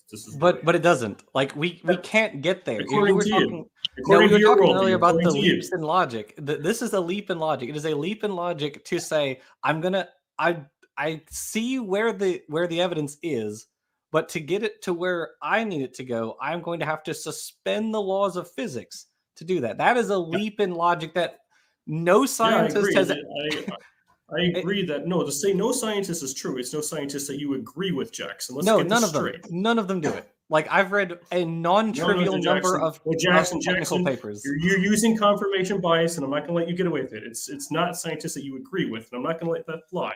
So just let this clear. It is none of them. None of them do it. I've read a non-trivial amount of scientific literature. I'm just going to say flat out, you're Dapper lying to yourself. You're lying to yourself. So stop. Okay, that's coming from the guy who thinks that limestone followed by sandstone above it was deposited by a single flood, my guy. You're the guy who's saying that Jackson is lying to himself about that. I'm not. Yeah, but I'm agreeing with that. I'm not lying about it. I'm saying that there's science can only go so far. That the science has limits. You've never produced any of them. Yeah, this is a debate. This is a debate. We're not. This is not a. I mean, as far as I can tell, it's more of a very, very loosely structured chat than a debate. We didn't have any time. Well, that's according to your opinion. According to your opinion and your worldview. You can shake your head and disagree with me all you want. I don't care about whether this is a debate. No, but whether I'm talking about scientific stuff or not. I think I'm talking about stuff that just doesn't fit your narrative and your worldview. Simple as that. I don't think you know what the worldview of either of us is that you could actually say that, first of all. I've got a pretty good idea. I don't think you do. Jackson's, to be fair, is a little bit more open about that than I tend to be. I don't think you actually have any good reason to think that you know what my worldview is, other than that I accept science. According to you. No, according to what is actually in the peer-reviewed literature and what is the consensus of everyone in the fields that are the scientific fields. So truth is by consensus. Great. No, what things count as science is indeed part of what the scientific consensus is. Now, what science is can in fact change over time. Consensus doesn't equal truth. You got to get that through your head. Okay.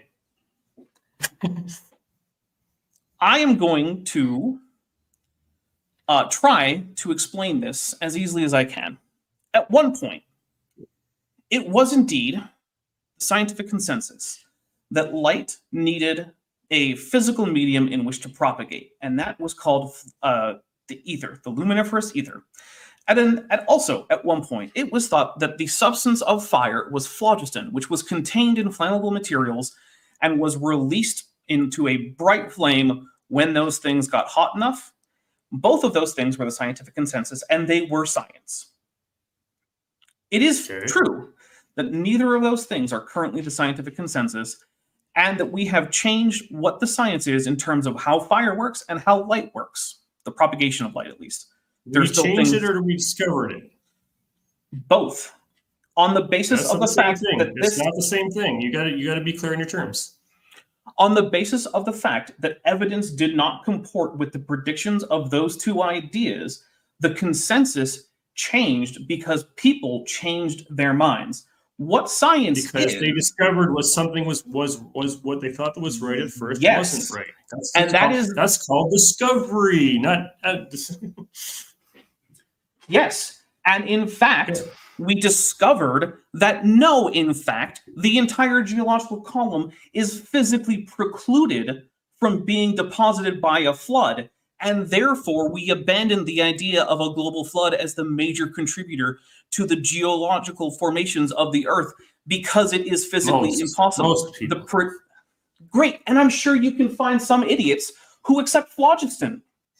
Oh, I so now don't care. we're resorting to ad hominems, are we? No, That's no one is technically resorting not to an ad hominem. Do you That's not know technically what not what an ad hominem hominem is. That might be an insult, but not an ad is? hominem. At what point did I Okay, say ad hominem. Either way, Rob shouldn't be? we're resorting to insults now, are we? Anyways, No, I would And like you to said talk I about was the ad being hominem contentious. thing. Come on, man, you're a hypocrite.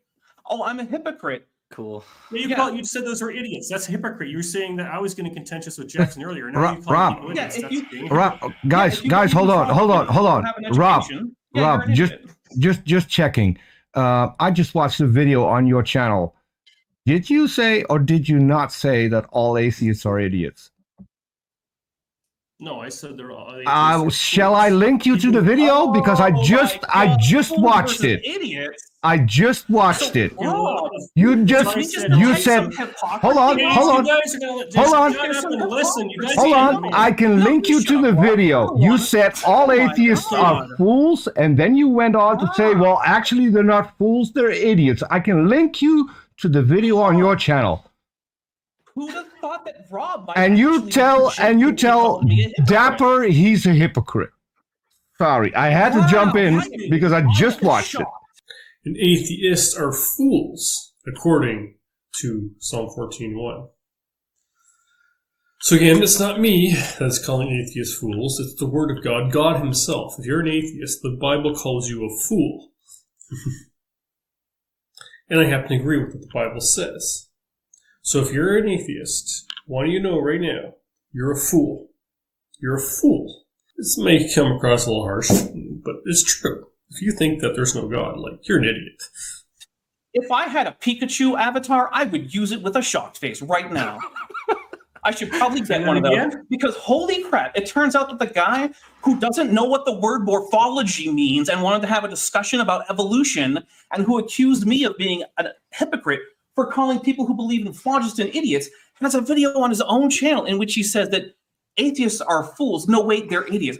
Oh my God, I cannot believe that this happened on today of all days here in the year of our Lord 2024. The year of our who thought about it. Okay. Year of our who? Anyway. Yeah, the year of our Lord, Rob. What are you going to go with? What are you going to say about it? You don't know if I'm a Christian or not. I posted the link to the video. I posted the link to the video. Hold on. I posted. Rob, I posted the link to the video in the side chat and in the private chat here. You need to calm down. Okay. Anyways, moving on. People can go check. Moving on. Oh yeah, here it is. Here you are. Let's try, all three of us, try to have an adult conversation without either of us losing our cool. How's that? Hey, how about in the case of that, you stop special pleading, you stop straw manning, you stop projecting your own hypocrisy. How about that, Rob? Would that be a good start? How about you do the same thing? And how about you calm the heck down? I am very calm. What I am is... No, you're not calm. You're emotional. It's very obvious you're emotional. Yeah, I am in fact emotional because I'm having a lot of fun. I do this for fun, Rob. What, you think I just randomly decided one day at 3 p.m. on a Wednesday? All right. You're just come here? This is devolving into a dumpster fire. Oh, I might. It is. Jackson, come on. You brought on the guy. I was asked that Dapper stop the conversation, and me and Jackson actually do this because me and Jackson were supposed to be the one. Well, I said in our emails that Dapper was going to be here because I always have these conversations with Dapper. It's always the two of us as and it actually usually goes very, very well. So anyway, okay. So anyways, okay. So it's obviously all my fault, right, Dapper? Well, you're the difference between all the other times, right? All the other times that myself and Jackson have gotten together to have a conversation with someone who's blatantly wrong about science. We have a very cordial discussion. There we go. So not blatantly wrong, but your perception of science. There you go. My perception, as well as the perception of all of the scientists, bar a fraction that is less than 1%. Yeah, that's what science is. And yes, they 1%. Have that. Yeah. If you you've taught, there's 8 billion people in the world, and you know that only 1% of them just. He said scientists. He said scientists. You really think 1% of scientists of 8 billion people? No, I think less. I think. What are you even talking about? Less than 1% are creationists. Yes, this has been polled many times. This poll has been done many times by the American Association for or whatever it is for the Advancement of Science, the NCSE. Lots of different groups have done this. Anyways, yes. Anti-evolutionists make up a bit less than 1% of all active scientists. So, I mean, what we're trying to say is yes, this what we've been talking about has been the scientific consensus and is based on the evidence. What you have appealed to is you have special pleaded in the cases where you seem to think that the evidence does not support you. For instance, we were talking about like the geological record, right? Like there are mechanisms for the deposition of layers with organisms within them, right? We know a whole lot about how organisms die and how their parts get, affected by the soil chemistry and the pressure of more layers bearing down them. No one's disputing that. Okay, but what I'm saying is, in the model that is, the consensus, the model that is the consensus of the scientific community, this is a purely naturalistic phenomenon. There is no need to suspend the laws of physics to accomplish this, right? That's just not a thing. And what I've been saying is, one example of how we can, show that that's all that's needed, and we don't need, or this isn't explicable via a flood, is for instance the deposition of index fossils, right? Particular index fossils do it. So let me ask you this question just on the face of it. Okay. Do you reject the flood on the premise that's a supernatural event altogether? Not really. I mean, like I said, there are lots of creationists who just yes or no. Just yes or no. Just yes. The flood doesn't have to be supernatural. It could be totally a naturalistic event. That's possible. Okay, no, but would you reject it on the premise that it would be a supernatural event? That's the question I asked. If it were a supernatural event, that would be beyond the purview of science. Yeah, but that doesn't answer my question. I'll just answer it with a no. Isn't that what you asked me? I said yes or no. Would you reject it on the premise of it being, if it was? I can't reject it scientifically. I can't confirm it or disconfirm it scientifically because science only works. That's fair. Okay, all right. Let's move on. Okay, so So at any rate, the model that we do have for sediment deposition is a naturalistic one, and it does account for the available evidence without having to suspend laws of logic. Now, it could be the case. This is totally wrong. The only thing you would have to import is, of course, long epochs or periods of times, which we do accept, right? I mean, the consensus is that the Earth is very old, and this is one of the ways we can confirm that. As far as we're aware, and barring the laws of physics not upending themselves, it seems to be the case that these phytoplankton are arranged in the layers by species, and this is a result of them being at different time periods from each other. Like one species is at a certain time period, another species is at a different time period, and so on and so on. Like that's a relationship that can be verified in multiple independent ways. We can see this in chronostratigraphy. We can see it biostratigraphically. And then afterwards, we can apply radiometric dating to it. And we can say, oh, look, this also accords with, it gets older the further down we go, or farther down, whichever one. Okay. So those are different independent metrics by which we can verify or, evidence this idea, right? Right. Does that make sense? You see what I'm saying? It does. Yeah, it does. No, it does. So given that it seems like the Earth is old and these sediments get older the further you go down, and we can see that there is this correlation between phylogenetic divergence, so the separation of lineages, and these converge the further we go back in time, right? You'd say that is a prediction of evolution, right? That the further you go back in time, the closer two lineages come to each other until they meet at their common ancestor. But as terms of a prediction is concerned, it's something that we have to infer, can't prove. Are we really in agreement on that? Well, you can't prove anything in science, right? That's math or philosophy. You can't ever prove anything. Well, that's true. Yeah. I mean, what I'm saying is you can try to use this as a model for induction, but you can't say it's necessarily scientific. Well, it's just technically, predictions are deduction, but yes, it's an abductive model overall, which is what science is broadly. It's abductive. Yeah, which means it's a theory and it's not scientific in nature. No. Maybe it's a scientific model, but it's not scientific.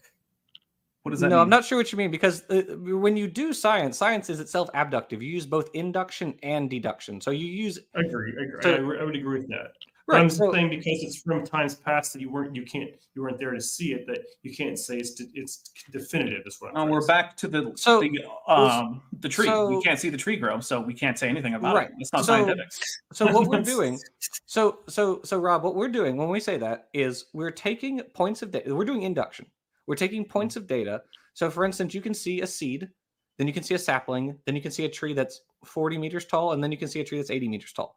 But we didn't observe at any point one of those becoming another. We observed the different steps, right? It's kind of like if you were, like a mosquito, flying around in like a developing neighborhood. You see a house that's just a base, then a house that has the base and the walls, and then a house with the base, the walls, and the roof. But you, as a mosquito, don't ever live long enough to see one of those become the other. But you can infer, you can use induction to reasonably, I think, conclude that that's the base and then the base with the walls led to the base and the walls with the ceiling. So no, that's a good analogy. I like that. So we're applying the same. We're trying to apply the same reasoning. I mean, and forensic experts do this all the time, right? So, and if you're in forensics, there's like no camera. Someone got murdered out in the woods away from everyone else. Got DNA and fingerprints and all that stuff. Yes, exactly. But those allow you to again infer. Those are what's the term for it? What type of evidence is that? Circumstantial. Are you looking? Circumstantial. There you go. Fingerprints are definitive. The evolution theory isn't. Okay, but here's the thing about that. Again, we're talking about. Again, you have to weave that into a narrative about what all the evidence says, right? It's not just you can't just. Okay, your fingerprints were on the gun. Well, you can't use that alone to conclude that so and so committed the murder because maybe they touched the gun before the other person did, right? And so there's no connection whatsoever. Maybe they got the fingerprints of someone else implanted to the evidence. Right, exactly. So you have to look at all the evidence, and then once you evaluate as much evidence as you're able to, and then you can use that evidence to make a conclusion, right? You're going from a bunch of data points to a conclusion. That's induction.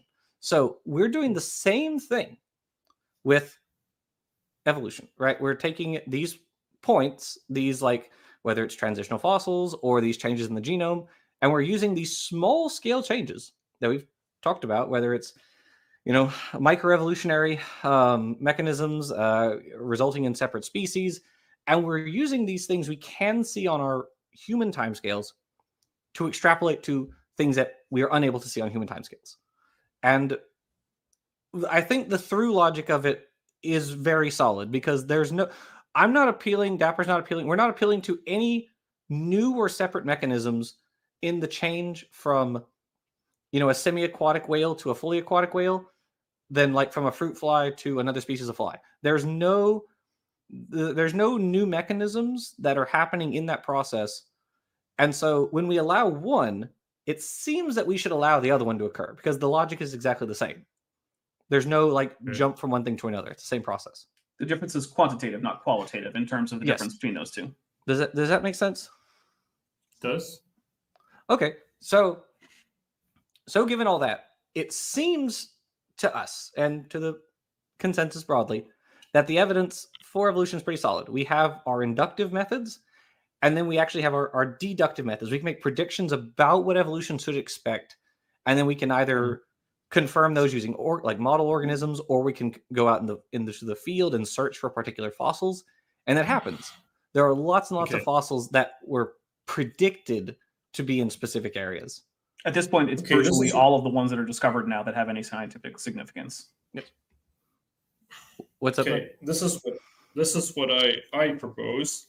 Okay. Because I'm a creationist, so I'm gonna infer the Bible completely. Is that if I believe that if God created the world as he said, it says that he did in Genesis 1, then I'm going to infer that the world is one created with age. So if God creates a garden with trees and flowers and birds, that if you cut the tree down, there's going to be rings in it. That's what I'm going to assume about the creation of the world if I stick to the narrative of Genesis creation story. That makes sense? Yeah, but I've just become one thing at a time. I've just become a young Earth creationist. No, just one thing at a time. Okay. But it's okay because I'm a young Earth creationist now. I'm with you. I'm a young Earth creationist now. I'm with you because I like the appearance of age. Although I think the Earth is way younger than you think. I'm going to go with the Earth actually was created last Thursday, and all the things that seem like the appearance of age were just supernaturally created with the appearance of age. Okay, if you don't want to have a serious conversation, you can just stop talking to So me. that is No, an that actual is a that is serious an actual conversation. philosophic rebuttal to the what you're proposing is what's called the omphalos hypothesis or omphalos. It's Greek. I don't know how to pronounce it. Is that like things were created with the appearance of age? A typical rebuttal to that is what's called last Thursdayism, which is where the Earth, which you could apply the same logic, that's right? just silly argumentation. It's not though. It's the same logic. Well, it's If you as say- silly as the omphalos argument is in the first place. That's I'm the not thing. done yet. I'm not done Okay, yet. I'm not okay. done yet. Okay. Jeez, Go you ahead. Rob, people you've are been horrible done listeners. for a while. Especially Dino. What's that? You've been done for a Anyways, while. Go ahead. Okay, then if you could just continue listening and not talking when I'm talking, that would be great. Okay. So my second point would be, of course, as I've already mentioned, is the Bible says in Genesis 11 that everything produces after its own kind, which I've already explained what I mean by kind. So I didn't need to further. Well, you failed to I explain. don't need Okay. to repeat. According to you. Well, according to anyone who can think well. So when we say so Well, according to you, that everyone that can think well. And I don't think that you think well, so that doesn't mean anything to me. That's just subjective. I Okay, know but you don't, Rob, every- but you know. every time we brought up the issue of kinds, what we've kind of run into is the issue of like this sort of asymmetrical problem, right? Is that you allow certain things to be part of the kind, but there's this inconsistency. It's some things allow a greater degree of diversity compared to other things. And what I don't think we've gotten throughout this conversation is why there's that asymmetry, that inconsistency between different groups. We could say, for instance, because we already agreed, evolution says that if you have like flies, for instance, Diptera, the entire order of flies, that group, no matter how far in the future we look, Diptera will always encompass those later descendants. That is evolution, right? That's monophily. You can never escape your ancestry. So, for instance, we are you can. Well, okay, but that's agreeing with evolution. Evolution says that. So we and oak trees are both eukaryotes. Eukaryote means that we have a nucleus in all of our cells. It's so we have a nucleus in our cells, whereas bacteria don't. So we, us humans, and elephants, and and birds, and worms, and plants, and mushrooms, we are all eukaryotes. So forever from now till the heat death of the universe, if we survive that long, if our lineages do, we will always be eukaryotes, right? Because we are part of that group that is in our ancestry. So we are encompassed by that group, so we can never leave it. So you could say eukarya is a kind because we can never leave it. That is a lineage we will never escape from forever and ever. Do you see what we're saying? Does that make sense? It does. Do what? I think that was a yes.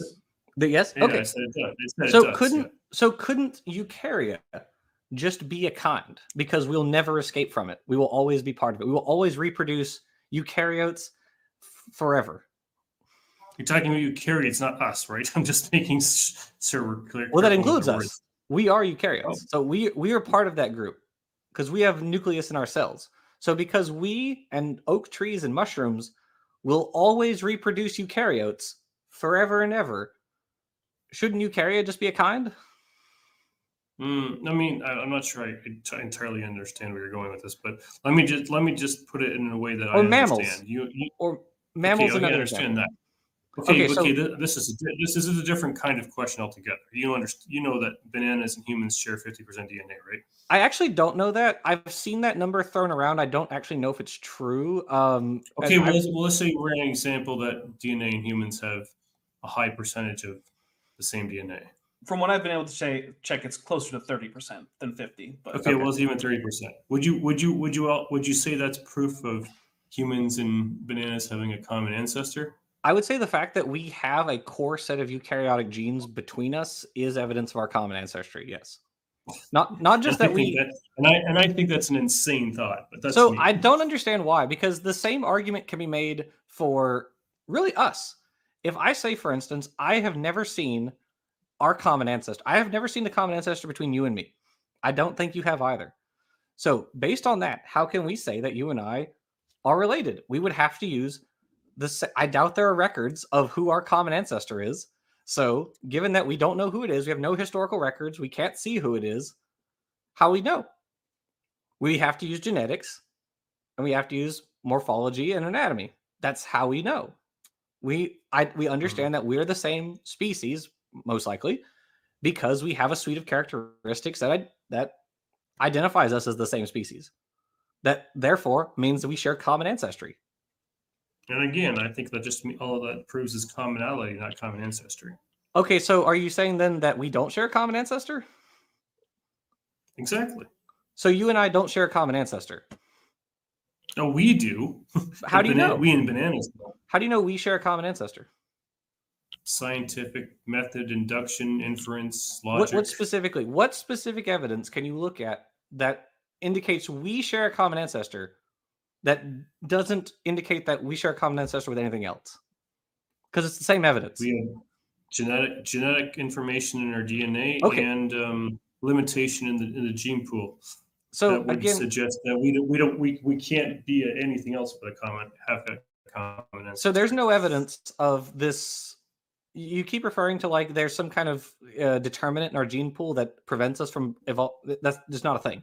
It doesn't exist. Like there's no evidence that exists, or at least no option for it has been ever produced. Right. If it does exist, it's entirely possible. It could theoretically exist. If is a big and this is big if, and that's where I think evolutionists always like yourself get stumped in. Is it you're always appealing to the what ifs, not the what is.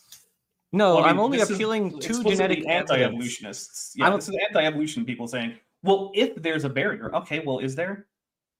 Yeah, I mean, it would be a great research avenue. I mean, at the end of the day, this is a philosophical worldview dispute more than it is science. It's really not science. Though, because when I say we use that, someone would have to demonstrate that you and I are the same species. We would look at our genes, and or not just to demonstrate that we're in the same species, but that we share a common ancestor. We would look at our genes. Yeah, when the thing is the difference between you. Like I don't what I'm not understanding is how that differs in any way from showing that we share common ancestry with chimps and with orangutans and because you and I have the exact same genetic structure. We don't for the most within a very minute possibility. Like but you understand that within other species there can be greater than that amount of difference, right? Like we're an extraordinarily homogeneous species. It's like very, very, very similar, but you can have greater than that amount of diversity within other species, which therefore means that, and importantly, the genetic diversity between species, between humans and chimpanzees, is smaller than it is in many other species. For instance, it's much smaller than the difference between tigers and lions. Right. But I don't hear lots of creationists saying that for that reason, we should say that they don't have common ancestry. In fact, most creationists that I hear would argue quite strongly, and I think correctly, that lions and tigers are actually closely related, both being in the same genus and having limited interfertility. We don't actually have a lot of good evidence either way for interfertility between humans and chimpanzees, although we actually do have positive evidence of her limited interfertility between humans and hamsters. We sure do. That. Yeah, we sure do. Unfortunately, the hamster is a thing that has. I'll tell you what. If you get a chimp and a human together, that could produce something, then I'll change my mind. Well, for ethical reasons, I would oppose that reason. I would also oppose that. Yeah. Well, first, I'm just saying on the basis of the scientific model itself, that would definitely prove your theory beyond. It would be an interesting conclusion to read about. It would be a horrifying experiment. I just like you, am opposed to bestiality for many reasons. So it's just the issue that we kind of keep coming back to is just this issue of inconsistency, right? We're just saying, the thing is, I know it sounds inconsistent, but the thing is, I know it's true. I just know it's like, I know that sounds like an argument from incredulity, but it's like, there's some things that I just know that I can't prove. Okay, what I'm saying is, because I'm going to wrap this up shortly, is going forward, just if you think about this in the future, you have this issue of, creation, evolution, just consider that there may not be actual reasons for it to be inconsistent, right? Consider that maybe it just is inconsistent and that there is an alternative that there could be, right? It doesn't have to, that isn't inconsistent. It doesn't have to be this way. There's lots of inconsistencies with macroevolution. I've already brought them to your attention, but you don't accept we haven't discussed any. But what I'm trying to I'm just trying to say. Exactly. No, it's just as I said, Jackson. It's not that you accept it, and you can say whatever you want, but I don't care. Calling it confirmation bias. It's really not. Accept. It's as you accept. I accept the fact of evolution. So what I'm saying is, in the future, that's the thing is I don't accept it as whenever you're thinking about this again. Just acknowledge the facts don't care about your feelings. Just acknowledge that there are ways we have to pull out Shapiro to make your argument not inconsistent. There are ways to make the argument consistent, and the way is evolution. It is you just use the same line of data, which is genetics. It's massively inconsistent. You just apply that same standard to the next thing. You just take it from humans, which you are applying it rigorously in this case, and just keep applying it rigorously. Just go to the very next thing. Humans only produce humans. Apes only produce apes. Eukaryotes only produce eukaryotes. We've already agreed on this. Eukaryotes will always produce there will never, ever be anything else other than that. Ever, ever.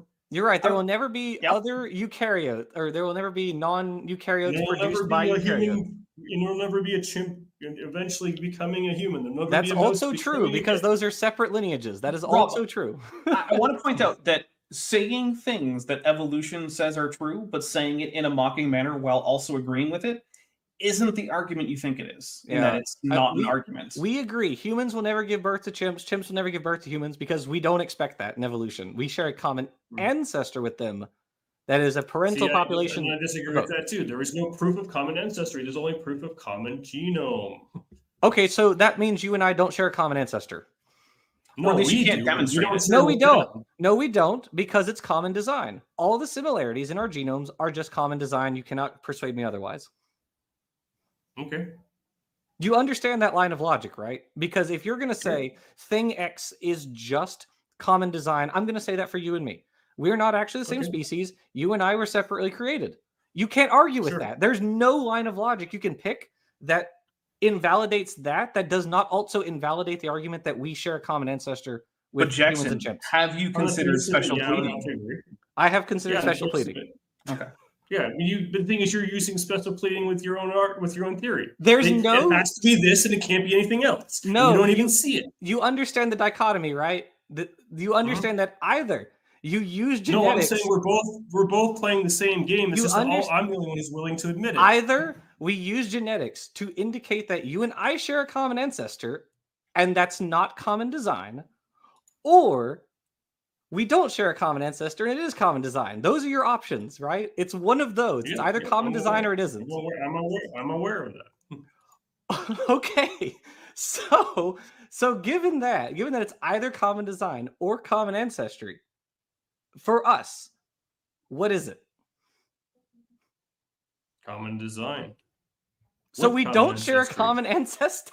Okay. That's what common design with. I said both. Actually, sorry, I said both common design. How can it be both? What do you mean? What is? Wait. Everything's been created by God, and we have common designer because we're the same species and same kind. How do you know that? I don't think you know that Jackson's the same species as you. Well, I can't prove it because it's out of the purview of scientific. Well, we're not talking about you to prove it. We're asking you to provide evidence for it. Yeah, why do you believe that you and Jackson are the same species? Okay, well, because I can only use induction. So there's over 8 billion people on the planet. No two people have the same two fingerprints. Every human body has over 3 million light sensitive cells per eye. The human brain makes over 1 billion calculations a second. The gravitational force is precisely where it needs to be for the conditions of life. The sun is exactly where it needs to be. I don't know what any of that has to do with demonstrating that we're the same species. I mean, like that. None of that has anything. Sorry. I was giving evidence for design. No, what is the reason that you come to the conclusion that you and Jackson are the same species? because of our DNA. We're both humans. We're both Homo sapiens, and we would. Based on what?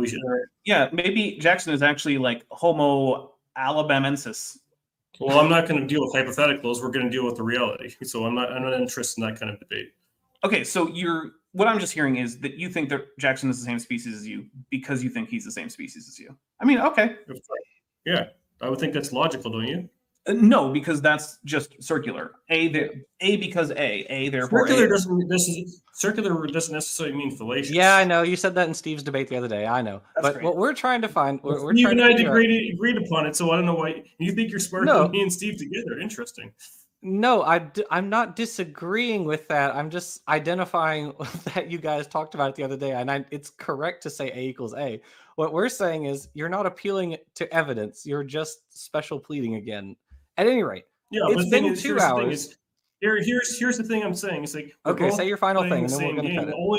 I'm the only one who's willing to admit it because you have to use special pleading for the same theory of evolution that you have to rule out everything else by definition. And what am I special pleading to say that you and I are related via common ancestry, and also we're related? You're special pleading by saying evolution is true and evolution can't be true because.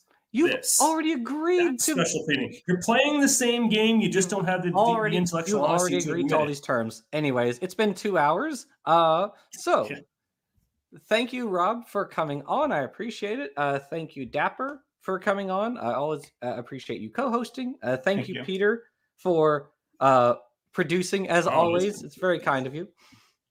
I didn't realize it's been 2 hours. That's crazy. Yeah, it goes fast. And thank you, everybody who was watching in the live chat. We are gonna hit like, everybody. Yeah, hit like, or else I'll hit you with a stick. I don't know. Yeah, he'll come to your house and he'll slip fish down your shirt because he's got lots of fish. He's gonna get them from the aquarium. Yeah. Unless you want a fish wriggling down the back of your shirt, hit like. He can find you. We have Star Song right there. Star Song. He'll come to your house personally if you don't hit like. All right. Thanks, guys. It's been fun. It's been a little heated at times, but hopefully we don't hate each other. I just don't hate you guys. And I hope you all come to the Lord Jesus Christ sometime. That's my prayer in all of this. If I haven't already. Okay. All if you haven't already. All right, maybe we can cut it. Hey, before you leave, I just want to take a second to thank my patrons and channel members, especially those pledging $20 or above. Ben Tovend, Phil Ravara, Tapioca Weasel, Whispers, Denny5252, Eleron Teller, Horseflesh, Ian Chen, Kelvin Brostock Van Manen, Landon Knoll, Mabbity Babbity, Monkey They Them, Robert Carpenter, Sphincter of Doom, Vollus, Strawberry Vein, and Ita V. It's because of my channel members and patrons whom you're seeing on screen that this channel can stay afloat. Without you, it would all shut down. If you want to join the team, there's a link to join the channel below this video, and there's a link to join the Patreon in the description. On the Patreon, you can get a 10% discount for pledging annually, and either way, you get early access to virtually all of my scripted videos, often 3 to 5 months before they come out for the general public. Thanks for watching. How